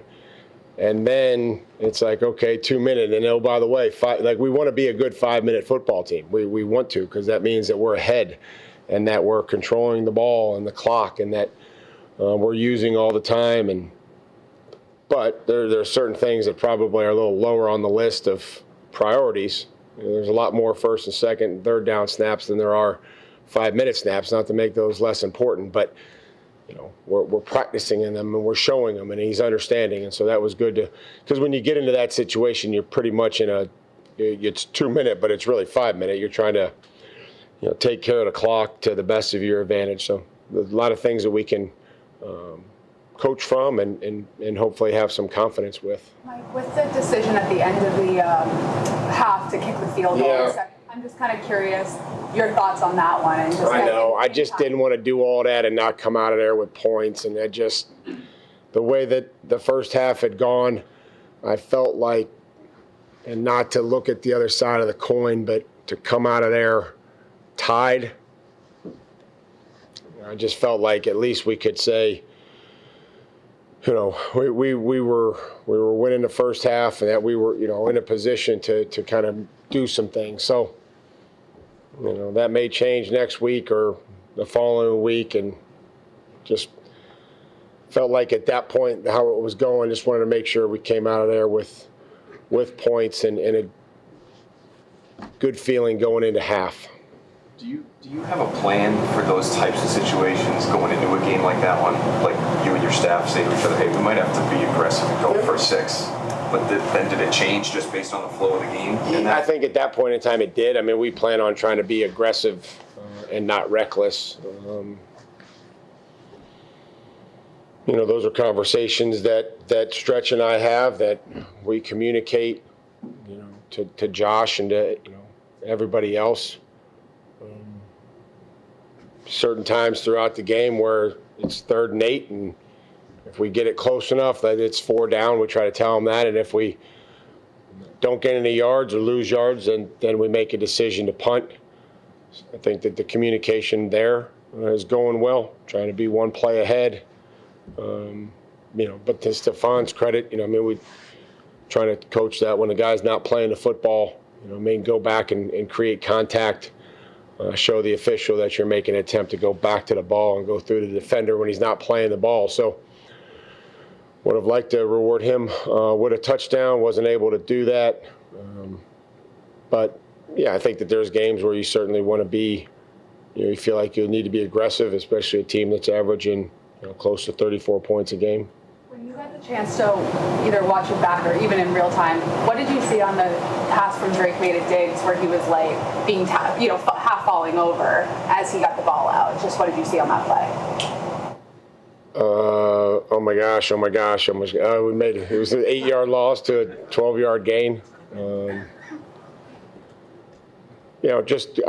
He's continuing to grow and gain confidence and show everybody and show his team and himself the ability to operate in the pocket, ability to operate in scheduled move the pocket plays, and then also off schedule. So putting the ball in good locations and only not throwing behind guys and going on the move and putting the ball in harm's way. Coach, 2-0 on the road. Anything in particular you've liked about the approach to road games? I thought we had a good week of practice. I think that they were really, focused on what the environment would be and what that would look like and how we would have to operate and function. I thought that was really important for a lot of young players that maybe haven't been in a game of that magnitude. It was good to see them, respond and operate. I mean, we had the one, I guess, false start on the, short yardage that was, disappointing how close that was. I mean, that's how they call it, some of these guys. And, Hunter's line of scrimmage penalty is frustrating. Looking over at an official that's 15 yards away. And I'll have to, try to get some clarification on that and how we're going to do this going forward. But proud of the guys and how the way they competed. Mike, And now, great moments in history. You never get into what is that hideous shirt you're wearing. It's a Kermit the Frog color. Is that chartreuse? It's a polo. No. It's a green polo. That's not green. It is green. And it's got mustard all over the front of it. It's like almost like the color of my Granny Smith apple. But that's not green. That's lime. That is green. That's chartreuse. That's a good point. Ugly shirt distracts people from his face. Wow, he's just so mean. I can't believe you ruined that Meanwhile, shirt. what is that bag that you're wearing? That's another great moment from All right, back here on Patriots Unfiltered, 855-PATS-500 is the hotline. Podcast at patriots.com is the email address. We've got a ton of emails, so I'm going to get to some. I know you're calling in as well, but just want to get to some of these emails. Nicholas writes in, and he's Esquire, by the way. So we should probably take this one a little bit more seriously. Yes. He says, Pat's fan here from St. Louis. Love the show. It's one of the few podcasts that offers great insights and isn't afraid to keep it real. Shout out to Paul, he says. Now that we've beaten Buffalo. I'm not the only one who keeps it real. Now that we've beaten Buffalo, what do you think our potential is for the rest of the season? Do you think the Patriots will start to get more attention after this win? It's yes. a good yes and yes. The reason why I wanted to read that email, because I wanted to ask everyone now that have you reset your expectations? I have. I said no, because I've been on 9 wins all along, and I'm staying on 9 wins. I have not moved. I mean, I think there'll be some ups and downs continuing along the way. You don't know what injuries are going to strike. They need to fund a running game, but the trajectory is pointed up. Yeah, mine was floor 6, ceiling 10, and now I'm veering more to the ceiling. I mean, I'd say the thing that's maybe affecting it a little bit, not quite yet, but it's just the lack of the top dogs really being the top dogs. And now there are right now some new top dogs, but we'll see if they stay top dogs. So that's where I'm more interested in. It's just, is the power structure of the AFC going to get a little bit changed this year? Yeah, I have the same expectations of the Patriots because I thought they were going to be a much improved team, and I thought Mike Vrabel would help and that Drake May would get better and all the things that are happening. But the rest of the AFC and their schedule has gotten easy. If possible, it somehow is even easier than what it looked like coming into the season. That's fact. Cincinnati and Baltimore. Right. Now the Bengals look like they might start Joe Flacco moving forward. They just traded for Joe Flacco with the Browns, so he might be their quarterback. Who knows what is going to be going on in Baltimore by the time the Patriots play the Ravens? Who's going to be healthy for Baltimore? Are they even going to have a chance still to be competitive this season at that point if these injuries don't get better for them quickly? So that Ravens game now doesn't look so hard. Now the Tampa game looks harder. I would say Tampa looks like a real legitimate contender, but overall, I think that's the biggest thing. Is like this schedule is.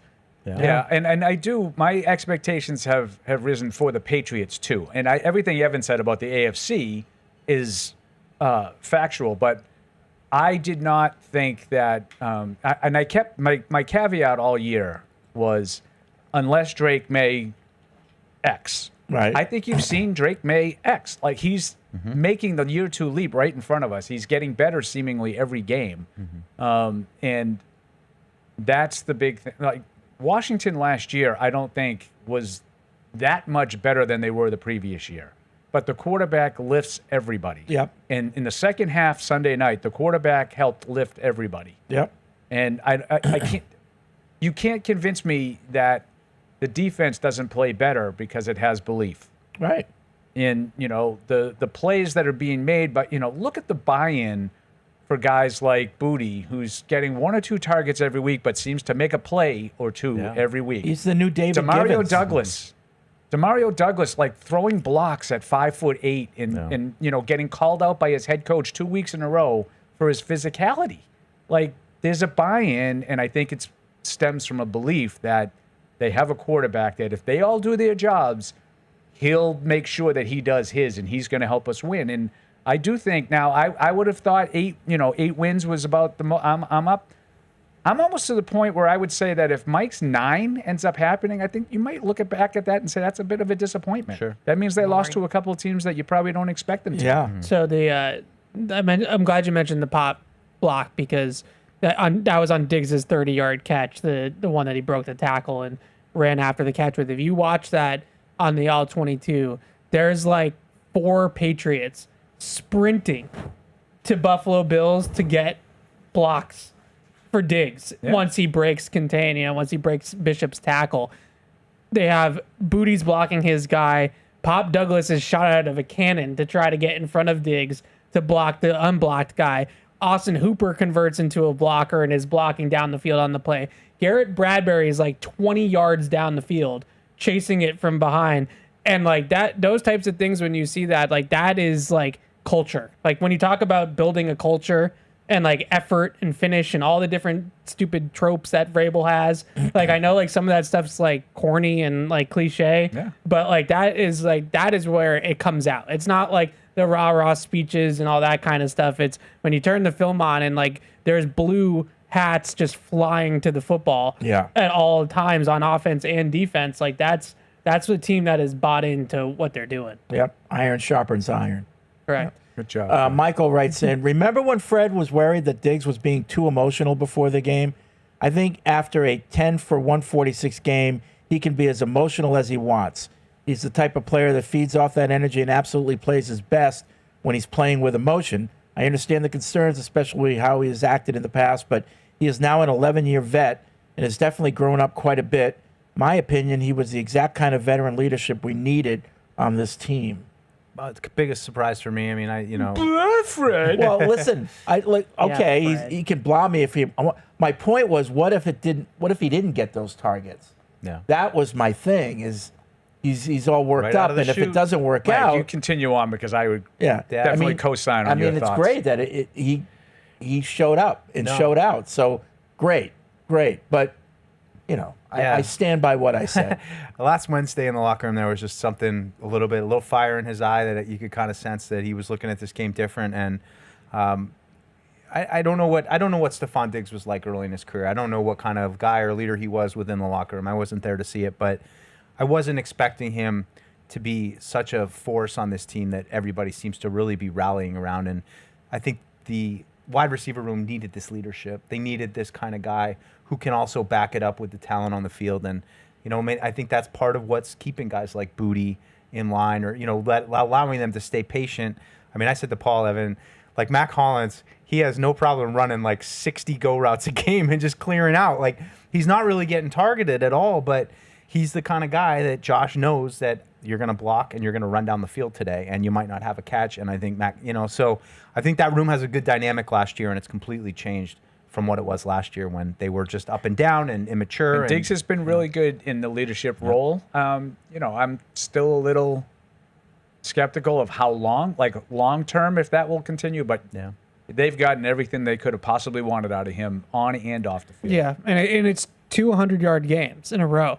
So, like, as much as this was, like, getting up for Buffalo for him, like, this game was obviously special for him. But even still, like, the Carolina game, it was already really good against Carolina, and you could feel that he was starting to perform at a much higher level. But I mentioned this to you guys off the air. I don't know if we posted it, but when he ran on the field, he didn't come out for early warm-ups. He didn't come out for T-shirt warm-ups. He came out for jersey warm-ups, and he ran on the field, and he was, like, dancing, like, as he was running on the field. And he just, like, had this, like, swagger to him that, like, you could just tell that he was, like, in a zone already, and the game hadn't even started yet. And, like, when's the last time a Patriots receiver has had that kind of swag? He's on a different level than anyone we've had for a while. Yeah. There was a comment that he made to Melissa Stark, too. I forget what it was now, though, but it was just like it was like there's a lot of confidence, a lot of swag. Yeah. He was ready to go. He was all sweaty before the game. He was all lathered up. You could tell he had a little different look. Yep. Let's bring it to New Orleans this week. Yeah, this emailer calls himself the Gripes of Wrath in Las Vegas. First-time emailer, medium-time listener. Which decision by the Bills do you think was worse? One, trying to throw it on Christian Gonzalez's direction on critical downs, or two, wearing a Blizzard uniform while it's 83 degrees out? In all seriousness, my question is, do you think our receiver core, Stephon Diggs, looks so good because of the lack of secondary of the Bills? I thought I remembered hearing that they were banged up and missing key pieces. Just wanted to get your thoughts. Although I know you will provide insightful analysis, I'm really looking for confirmation bias that we back. Also, overall great performance by the Patriots, and I'm stoked for the rest of the season. Let's bring it back, Fred. Say it with me. 15-2 is still on the table. It is.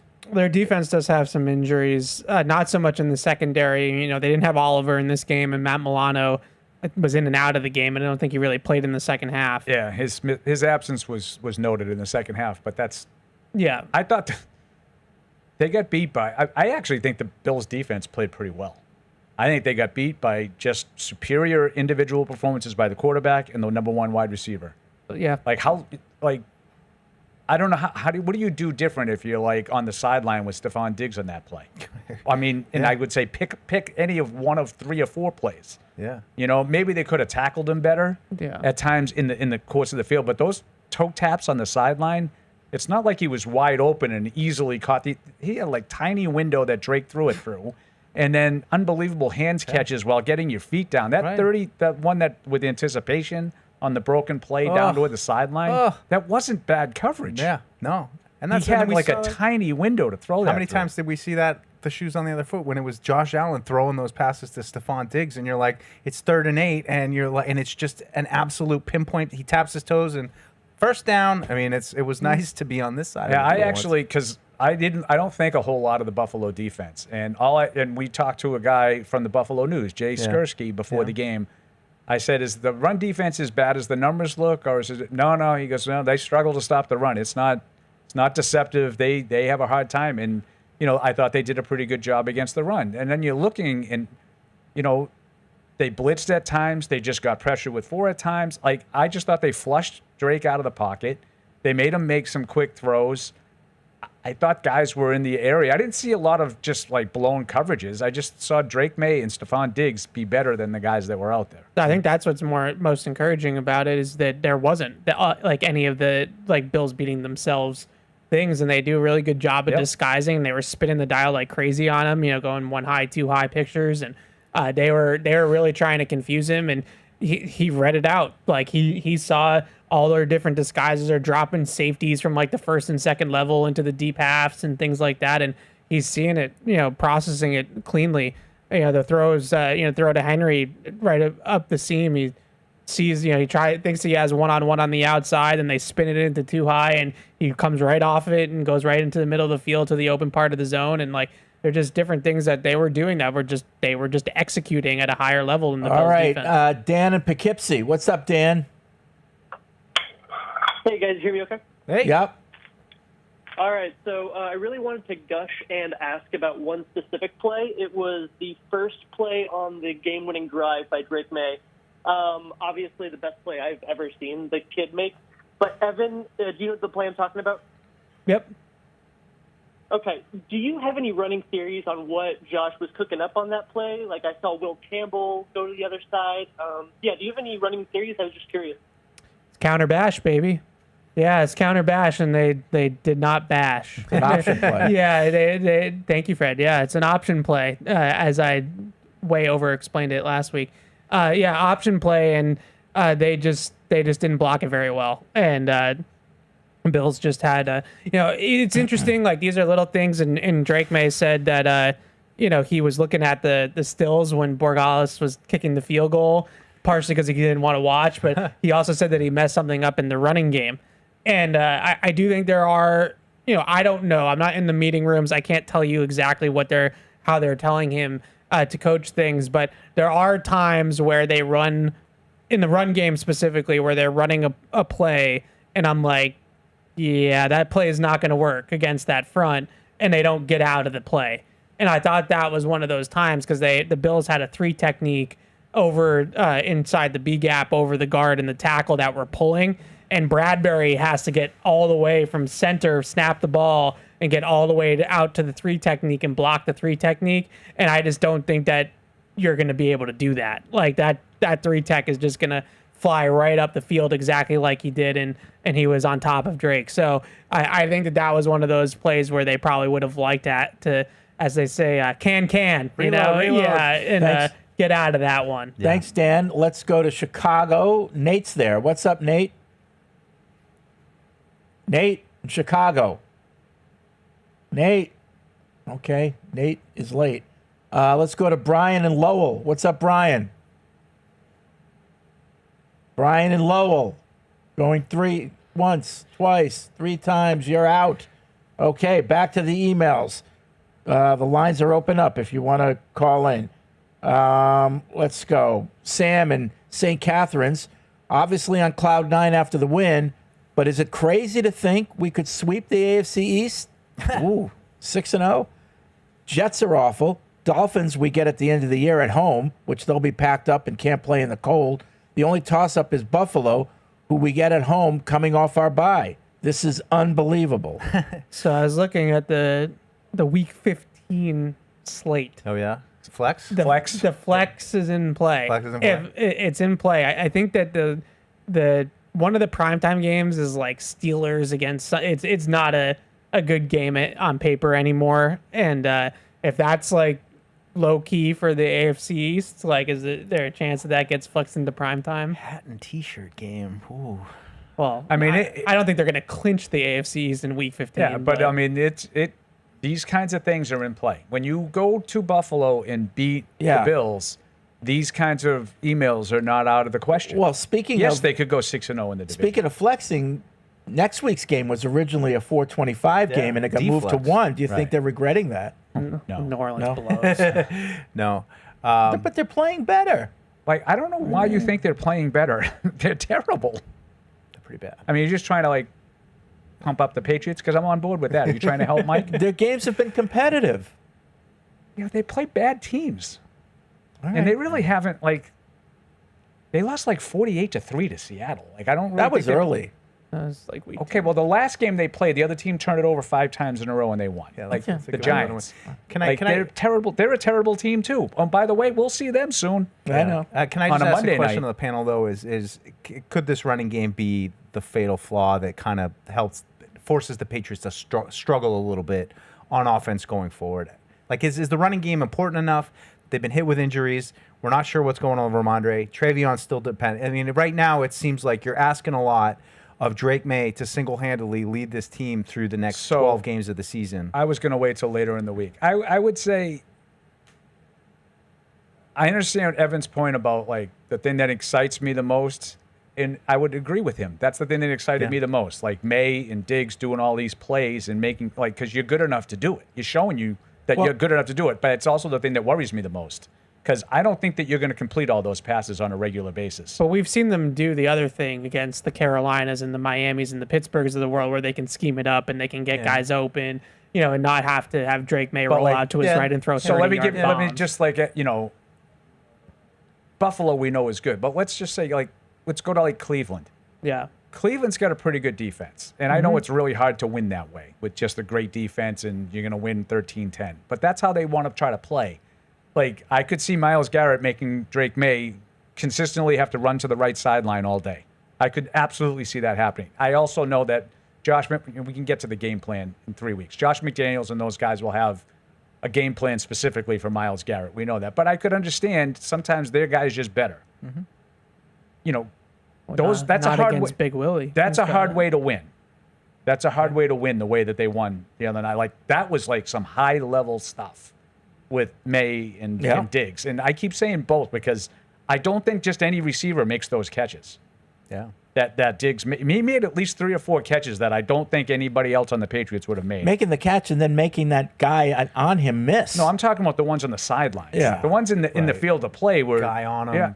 I mean, Pinpoint right there. and I know Tre'Davious White, I Foot said it down. before the game, and Tre'Davious White's clearly on the back nine, but he was in reasonably good position a number of times. And May just made the throw anyway. There was one. What if that throw is a little bit different? Yeah. You know, that's what I would, for Mike's concerns. But my biggest concern is just everybody else is getting butchered with injuries. Like, are you just going to be that one team? Sometimes that happens. Yeah. Buffalo didn't really get a lot of injuries last year. Washington either. So sometimes you're just the one outlier that you don't get banged up. I worry about the depth a little bit, and if they lost some guys. Yep. Joel in Ottawa, I'm not just pandering to Mike, but the Ravens seem to be on a downward spiral. Henry is pricey. What would this trade look like? Derrick Henry? Derrick Henry. You're not trading. I just yeah. Thanks. I don't think. I don't think. I mean, I never like to say never because these things. Third rounder get it done? I don't see like the need for them to trade for like a true like stud lead back, like a guy like a Derrick I totally Henry. agree. Why do you want to waste anything? Right. Like I don't think that it's that serious. Like I know everybody's out on Ramondre with the fumbling. I get it. It can't. He's got to stop. Well, putting the ball forget on the about it ground. being serious. Even forget about the fumbling. If Henry was available, would you go get him? No. I mean, depends on what for. Like if you want, if like To run the ball. No, I mean for what trade compensation? Like if it's like if it's a day 3 pick, like then sure. You want to tell me for but- like another receiver to go with Diggs? Sure. Like now my offense is like potent. Like I don't need a running back to do that. Like, you know me. I think the running game thing is a legitimate concern, but I also think that they're still able to script things off the running game, even though the run game itself has not been overly productive. The play action passing game has. The option plays that they're running with Drake have been mostly productive. They're still able to move the pocket off the run action. So like as long as the run is good enough that it's setting up the pass, because the one thing that the run game isn't doing is it's not going backwards. They're not getting a lot of negative runs. They're just not breaking a lot of runs to really drive up the efficiency. So they're still moving the ball 3 or 4 yards at a time, which is just enough to even, make the defense and respect even then, like as it stands right now, if you forget about the fumbling, which is hard to do, I grant it. We have 2 decent backs, and I think a good enough line where we can stay balanced. If we're not turning it over, we can play a balanced offense still. Now, if you get one injury, another injury, we're in trouble. But that's my point is with the balance. Like they're still able to be balanced. So just your passing game is just going to be the better part of your offense. But as long as you can keep it that the way anyway, balance, whereas like when you get into real trouble is when the run game is constantly going backwards and now you have to abandon the run altogether. Right. That's when it starts to get it to be a problem. And that's why I said I don't think they need like Derrick Henry. Like you could run the ball. They need to run it a little bit better than they have, but it hasn't been to the point where they can't run it at all because they can't get any yards. I just worry like if you're going to stick with Ramondre, which they might have to, how this fumbling is going to affect his running style. Because he's best when he's breaking tackles and not worried about contact. And I can't see how he's not going to be affected by, I can't fumble the ball. I mean, do you think there's a chance that Ramondre Stevenson this year gets back into form and you have trust in him and every time he carries the ball, it doesn't look like it's Rock'em Sock'em Robots and anybody trying to tackle him. It's just coming in with the haymakers. And can he do enough this year then to be that back going forward, or do you feel like it's kind of in my mind, I feel like, yeah, we'll get through this year with Ramondre, but next year, RB1 is a need to me. We need a guy that we can trust. And I don't know if I can ever regain that trust in Ramondre. Yeah. Even if he makes it through this year without 8 fumbles again, maybe it's just one more. I still don't know how he can It's get a that trust back. legitimate long-term concern. Yeah. I don't think they really have many choices right now to get out of it. But in the offseason, like if you want to get, your David Montgomery to your Jahmyr Gibbs with Travion Henderson, and you go out and get another sort of between the tackles early down back, then like you might be in the market for that. Like, what do you guys think of him as a running back, just outside of the fumbles? Like, because there have been games over the years where, like, great game by Ramondre. He's tough to bring down. He's got good hands. He's a 3-down back. He can kind of do it all. But at the same time, you have plenty of games where it's like completely ineffective. Did nothing today, And I know that's a function of the offense too. But I just think he's okay. I think he's okay. I think he's a good, solid, middle of the road starting running back. But I don't look at him like a Josh Jacobs. I think is better than that. And those kinds of guys that do a little bit of everything. I like Stevenson's versatility. I think he's underrated in the passing game, both as a blocker and as a receiver. But you guys are right. I mean, if you can't hold on to the ball, he says it more than anybody. I mean, there's probably maybe 5 games in his career that you can look at and be like, he was dominant in those 5. But he's been here for 5 years. It's been a while. I just don't think he's a game-breaking player. I just don't think as long he's good enough that if they have good blocking, then their run game is going to be productive. I also think he's been hurt over the last couple of years by the lack of an offense in general. Yep. I mean, like we say, they've been easy to defend. Terrible. You don't have to line worry last about year. the outside down deep, so we're going to pack the middle. It's going to be 8 in the box, and it's hard to run against for anybody. 16 arms trying to punch the ball out. You're 1,000% right. Like, they haven't had a good offense, and I don't care who you are. Yeah. Like, Derrick Henry, I think, would have Terrible had a hard offensive time. line. Yeah. I mean, I just look at when creases are there. And he's had one of those 5 good games that you're talking about. Do you ever look at him and say, wow, that was an electric run?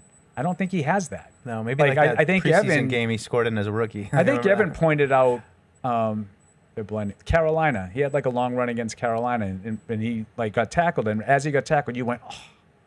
And Vrabel actually said the same thing. Mm-hmm. Like, we had one more guy to take care of. And I think Evan kind of thought, the running back should have been explosive enough to take care of that on his own. And I don't, Can't even get when he has a tackled by good the free safety. He's a good player. Like, Ramondre Stevenson is a good player. Yeah. I just want to, restate that, because it's not like I think he's, without talent. He's a good player. I just don't think he's anything more than that, even at his best. Yeah. I just think I don't care. Well, Because, that's there's my bottom line with running backs. And this isn't like a shot at Deuce. I just there's 5 running backs in the league that matter. Yeah. So no, he's not in the Saquon Barkley, Christian McCaffrey category, but out of the rest of the guys that are in the league, you have one of the guys. And that's why I didn't even go that. But that's why I didn't go to the Gibbs, Robinson, McCaffrey. I picked Josh Jacobs. This is an every down back who's kind of a traditional back. Yeah. He'll catch some passes too. I think when he gets creases, they're bigger plays than what Ramondre gets. I would get into all the EPA and all that stuff, but I don't think he gets much more than he breaks tackles. Yeah. He's hard to tackle when he's lathered up and he's going, but I don't think he like makes these big runs because he just made two guys miss in the open field. Yeah, they got to get. Right now I don't see them getting a lot of second level blocks from the offensive line and the tight ends where they're really, right now they're taking care of the bigs, and that's why you don't have any negative runs. Is like the defensive line isn't getting into the backfield and making plays in the backfield, but they're not getting up to the linebacker level to really spring the running backs on these big runs. And that's how you spring it, is when you can get, guards and tackles and tight ends and guys up to the second level of the defense and really get, hats on those linebackers. So to me, when I watch their run game, it's definitely more a product of blocking than it is the guys carrying the football. The one little nitpick I'd have about carrying the football is these outside zone runs, they're just ramming it right in, into the line of scrimmage on some of those. I would like to see a little bit more patience to let the cutback lanes develop a little bit more. When you see teams that are really good at outside zone, there's a dance rhythm to it, where it's like, you kind of pace it out and it strings out, and then they cut up the field right up the middle of the field and it's gone. Like the Patriots don't have a ton of those types of outside zone runs, but overall, like they get like the first 2 to 3 yards blocked. They just need to get them up into the second and third level more often. Nola's in Austin, Texas. What's up, Nola? Nola. Howdy. Y'all Hey. hear me? Yeah. Sorry about that. First and foremost, first time caller, but I absolutely loved watching the game. Yes, it was kind of rough in the first half, but we got our win. I had a few things. I feel like Carlton Davis is still kind of disappointing. Correct me if I'm wrong, but watching that game, it felt like he really wasn't much of an impact other than letting big plays happen potentially. And then the other thing is now I'm kind of worried that this Saints game might be a trap game for us. Just wanted to hear y'all's thoughts. It could be. It could be. Funny that your name's Nola. I was thinking that when it was on the list. Saints could be a trap game, but Carlton Davis, he flashed. He had a nice pressure that caused it incomplete. He did. Quick pressure. Did let up a couple plays, but I think he's a number 2 cornerback. Yeah, I think that's sort of where maybe my disconnect with it with some people is like he's not supposed to be the Christian Gonzalez. Like Christian Gonzalez is supposed to be Christian Gonzalez. He's supposed to be a starting caliber number 2 cornerback. Now they paid him a little bit more than that, but that's because they went into free agency to get him. So you're going to pay top dollar when you go into the market to get the player. Been good. Yeah. And I think he's been exactly what they wanted, which was to have a stable, consistent player to play opposite of Gonzo. Yeah, like they used the Coleman third down play where they just tossed it up to I know, Coleman. that one hurt. I said to Paul, that's the matchup you want. You want your big cornerback on their big receiver. They're going to try to just throw it up to him. I was really impressed with him, and there were a number of plays where it just looked like great defense. It looked like the rush was getting there. It looked like everybody was kind of locked up. Very jazzed up about the I was defense. jazzed up. Yeah, he is. Brian's in Lowell. He's calling in again. What's up, Brian? Okay. Hey, what's up? Oh, there he is. Hey. All right. Hey, yeah. What you guys think about the game on Sunday night, huh? Sweet. Yeah. Who won? Have you been listening for the last 2 hours? Yeah, man. Yeah, it was a good game. So you know how we feel. I know how you guys really feel. I'm pretty hyped about that win with the Bills. We actually snapped around 15 winning streak, a long winning streak that going the Bills. Yeah. We actually did that too. So not just beating them, but we snapped the winning streak. Yep. Their home winning streak. Yep. Yeah, put on top of it all. But anyways, yeah, that kicker, Bogales, or how do you say his name is? Man, he's a stud. Borregales, yep. Oh my God! I was nervous. I'm like, oh my God, please make this. I know. I was right with you. Wow, relief. Right with you. Relief. Yep. No, Gibson now. Now Gibson's injury now. That's serious, man. That's a big blow. That's tough. Oh, that's a blow right there. Yeah. You hate to see that, We should get Chisholm now. I think we should activate Chisholm. Yeah, play him at Chisholm. running back. Yep, because he can be a running back. He's got pretty good contact balance. Yeah, Maybe he could do the it. run. He can return kicks. Yeah. All right, Brian, you hang in there. Preseason, right? Thanks a lot. Appreciate the call. He's my favorite caller. Is he like trolling us, or No, is that? I think he just wants to chat. Checking in, Boo, seeing what's going on. I think he's You trolling. guys talking about the game? You want to get hot? You think there's any chance that that's an avenue for Chisholm to be on there? I'm being dead serious. This wasn't ironic at all. Oh, kickoff? Yeah, why not? An avenue to get on the game day roster. I mean, there's obviously an opening. Yeah.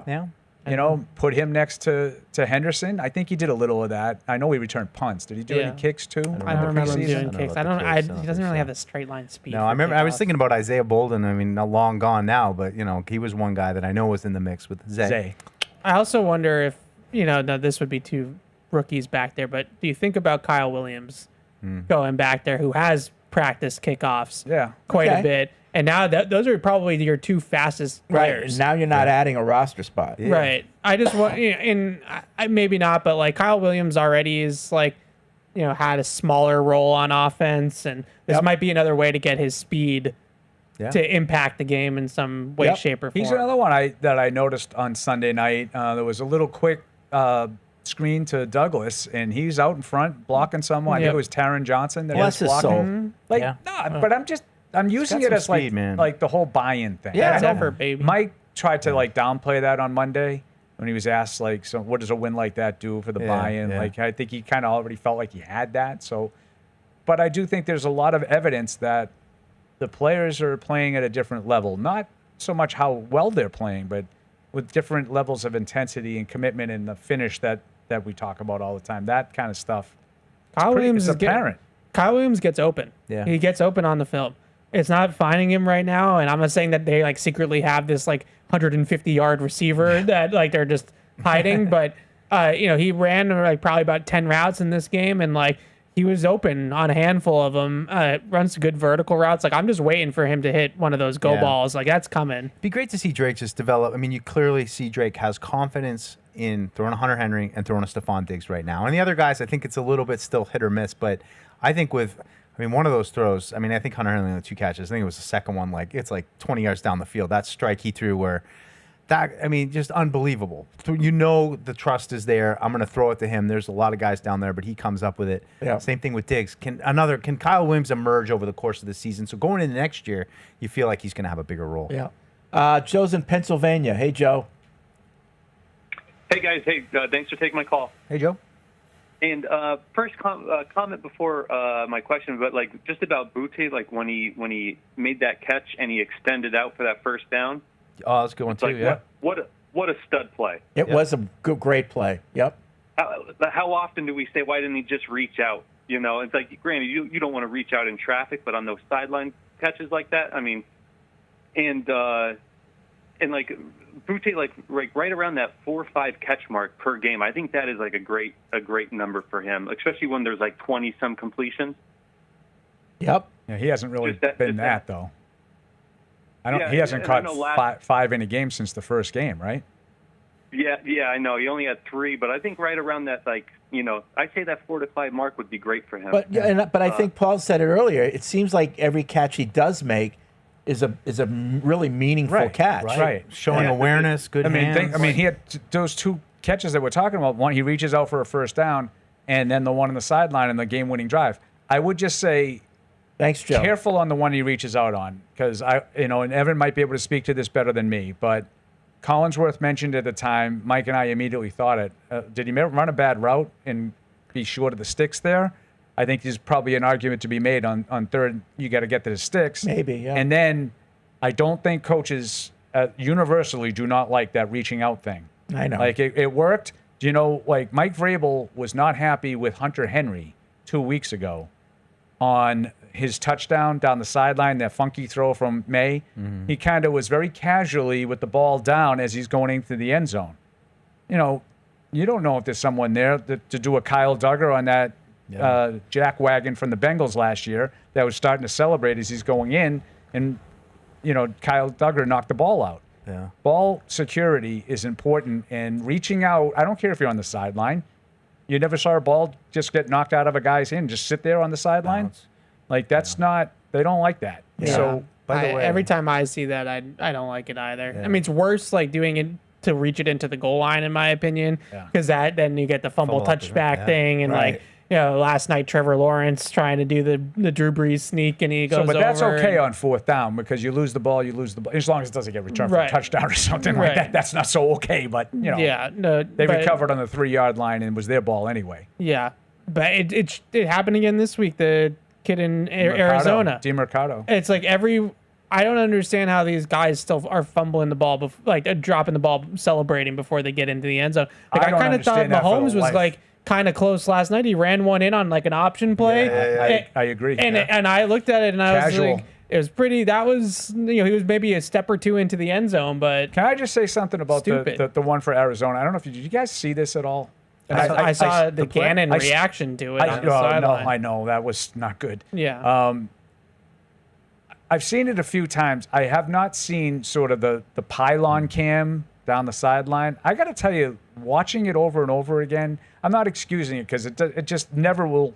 I will never understand why that's cool. Mm-hmm. Why it's cool. I scored a touchdown and it's cool if I can drop the ball as I go into the end zone. Yeah. Like, I don't know why that makes it any cool that you just ran 71 yards. It is kind of swaggy. Well, why don't you just get in the end zone and then do it? Right. That's what Mahomes did, and it looked cool. So I've seen this play a number of times, and I'm not convinced that he didn't break the play in the goal line before he dropped the ball. Close. Yeah, it was close.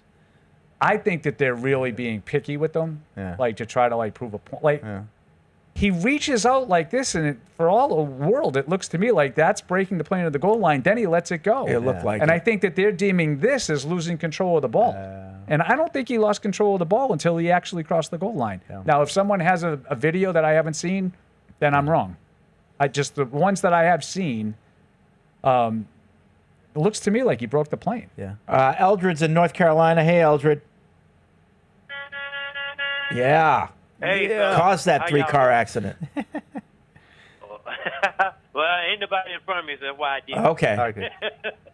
So, yeah. Hey, Evan, Yes, sir. take your victory lap. Oh. I got everybody buying me drinks Sunday at the bar. And they talking about your boy Drake. So take your victory lap, buddy. He finally sold me over this time. You know. So I'm a Drake man, a Drake May fan to the end. There you go. We'll talk about him, even though North Carolina won't. Nice, Freddie. So what do y'all think about the blow up in Philadelphia? And AJ's definitely won out. You think Something happened Ray, we today? heard about it? Well, Yeah, it's no, lost. Sunday. Him and Hurts got into it on the sideline. I mean, hot and heavy. Yes. There is that team is. Yeah, it's, not all 4-1s are built the All same. right, thanks, Eldred. I mean, I agree. they were up 17-3 and coasting in that game going into the fourth quarter, and they blew it. Yeah, You know? it's tough to stay up on top. And their offense like completely just went in the tank. Like they looked like they had the wheel route to Barkley, and all of a sudden they look like they're the Eagles' offense last year, and they're not running the ball as well as they were last year. The offensive line's not good playing to as see. well. Yeah, they're still 4-1. How about my Jaguars? These are like 2011 Patriots problems. That game last night with the Jaguars, like Trevor Lawrence is a roller coaster. Yeah, watching him play is honestly stumbling, bumbling, and like so they have him running this can system, right, where he's got the 2 plays called and he's got to pick the right play, and every single time the 2 seconds through 1 second the play clock is winding down and he's like yelling and barking and doing all that. It's like, maybe just don't do it. Like, you ever is it really that big of an advantage to change the play? Is it really is that really working that much that every single time you snap the ball, there's 1 second left on the play clock? Is it taking him a while to process which play to call? Is that what it is? Like, well, or is it yeah, just and they're talking about it a little. system. They're talking about it a little bit on the broadcast, and like they were saying that he's got to get out of the huddle faster so that he can get to the line of scrimmage and look at the defense and then make the adjustment. I guess they have the numbers that 75% of the time he switches the play at the line of scrimmage. So it's just it's just called the second play. and it's not just there's 2 under center plays and we're just going to run the second run plays of the first. They're going from shotgun to under center or under center to shotgun. So the whole formation is changing. And then there's delayed game calls. Liam Cohen's thing, this can system, as you well, call it? a lot of coaches run it in that tree. It's really Brady used to do it all the time. The Patriots do it too. Oh, sure. It's not that hard. It's just usually fast with it. Usually it's a it could be anything. It could be 2 run plays, 2 pass plays. But it's just if we get this front, we're gonna run this run play. If we get that front, we're gonna run that run play. It's not that All hard. right, one more call. Troy's in Virginia Beach. What's up, Troy? Hey, what's going on, guys? Hey. Now you talk. Can you hear me? Yep. Yeah. We can hear you. Oh, okay, I'm fine. I would like to take it back to week 3. I had an amazing time going up to Boston. Thanks for the tip of getting the train. I had an amazing time. That was my first time ever being in Foxburg. Very best time. But I know the first few callers or the last 2 callers pretty much touched on it. I was wondering, since we have a dog in our camp, when would Kyle Williams be in the mix, or you think it would be a good idea to put him in the mix? Just in case purposes, if something happens to Diggs, You don't want that to happen. But yeah. Well, you mean in the mix of catching footballs? Is that what you're talking about? Yeah. Who? You know, just Kyle like, Williams. Put him in there. Oh. Just, yeah. Yeah, I mean, I think a lot of people would like to see him get more involved, including him. But right now, it's just not, the ball's not finding him yet. I think his time will come. But we talked about earlier, Troy, about getting him in the mix on kickoff return. Thanks for the call. And, I could see that might be something to get him in the game. Yeah. I feel like it's him, and I only have 1 minute left, but like with him and Henderson, I just think people are being a little bit not being patient enough. Right, exactly. Like this is the 5th week of the season. They're rookies. Like if you just give it some time, like let them develop. I mean, it's a new offense for everyone, not just the rookies. But I would also say if the offense wasn't performing well, and I think for the most part, save for the first game of the year, the offense has been okay. Like, what do you? Yeah. Right. Well, but the grass everybody is always greener. You always want to see the thing that you haven't seen. It's a shiny new toy, and I get it, but like they're on these developmental plans. But and like, he has a speed that you'd like to see maybe stretch the field a little bit. If just they don't can rush the rookie. If they could, integrate him into the offense, that would be all right. That would be cool. We're going to integrate into saying goodbye, but we will be back tomorrow. Catch 22 tomorrow at 10. Tomorrow at 10. How's Barth doing? Is he okay? Like he's doing great. Did he soil his pants during the game at any point? Absolutely. He's watching it at home. He doesn't travel, so he's watching it at home. Does his mother yell at him to keep it down? I'm watching the Patriots, Mom. Shot. Mom. No, that wasn't a shot. I was just saying it because Alex, I made meatloaf. I'm watching the game, Mom. He said that this is the first time in a while that his inner fan kind of came out a little bit watching the Patriots, and I kind of felt the same way. I felt something about this team for the first time in a while. I think if the Patriots get to the Super Bowl this year, we should all chip in and get Barth a lady friend. I thought you were going to say to get to the Super Bowl. We got to get him there. Yeah. No, I'm sure that the station would send him down, right? Are you? Well, they would have to. I'm not sure. He's their football guy, and he go to the Super Bowl. You don't send your football guy. I mean, Paul's shows go to the Super Bowl, so I'd assume that they could find it. Yeah. But while he's there, we should get him some. We should get him some company. The morning show's not going. Fred's quitting. That's what he said. He can sleep on the floor in my hotel room. We'll get him a cot. There you go. Yeah. All right. Yeah. All right. Use a different bathroom though. We will see you tomorrow. More of this, and turn the page. Hey, this is Alex. Thanks for tuning into the show. If you really want to help us, make sure you like us on Apple Podcasts, Spotify, or wherever you get your podcasts. Also, make sure you follow us on the New England Patriots YouTube channel to see this show and everything else we do here at the Patriots. Thanks a lot.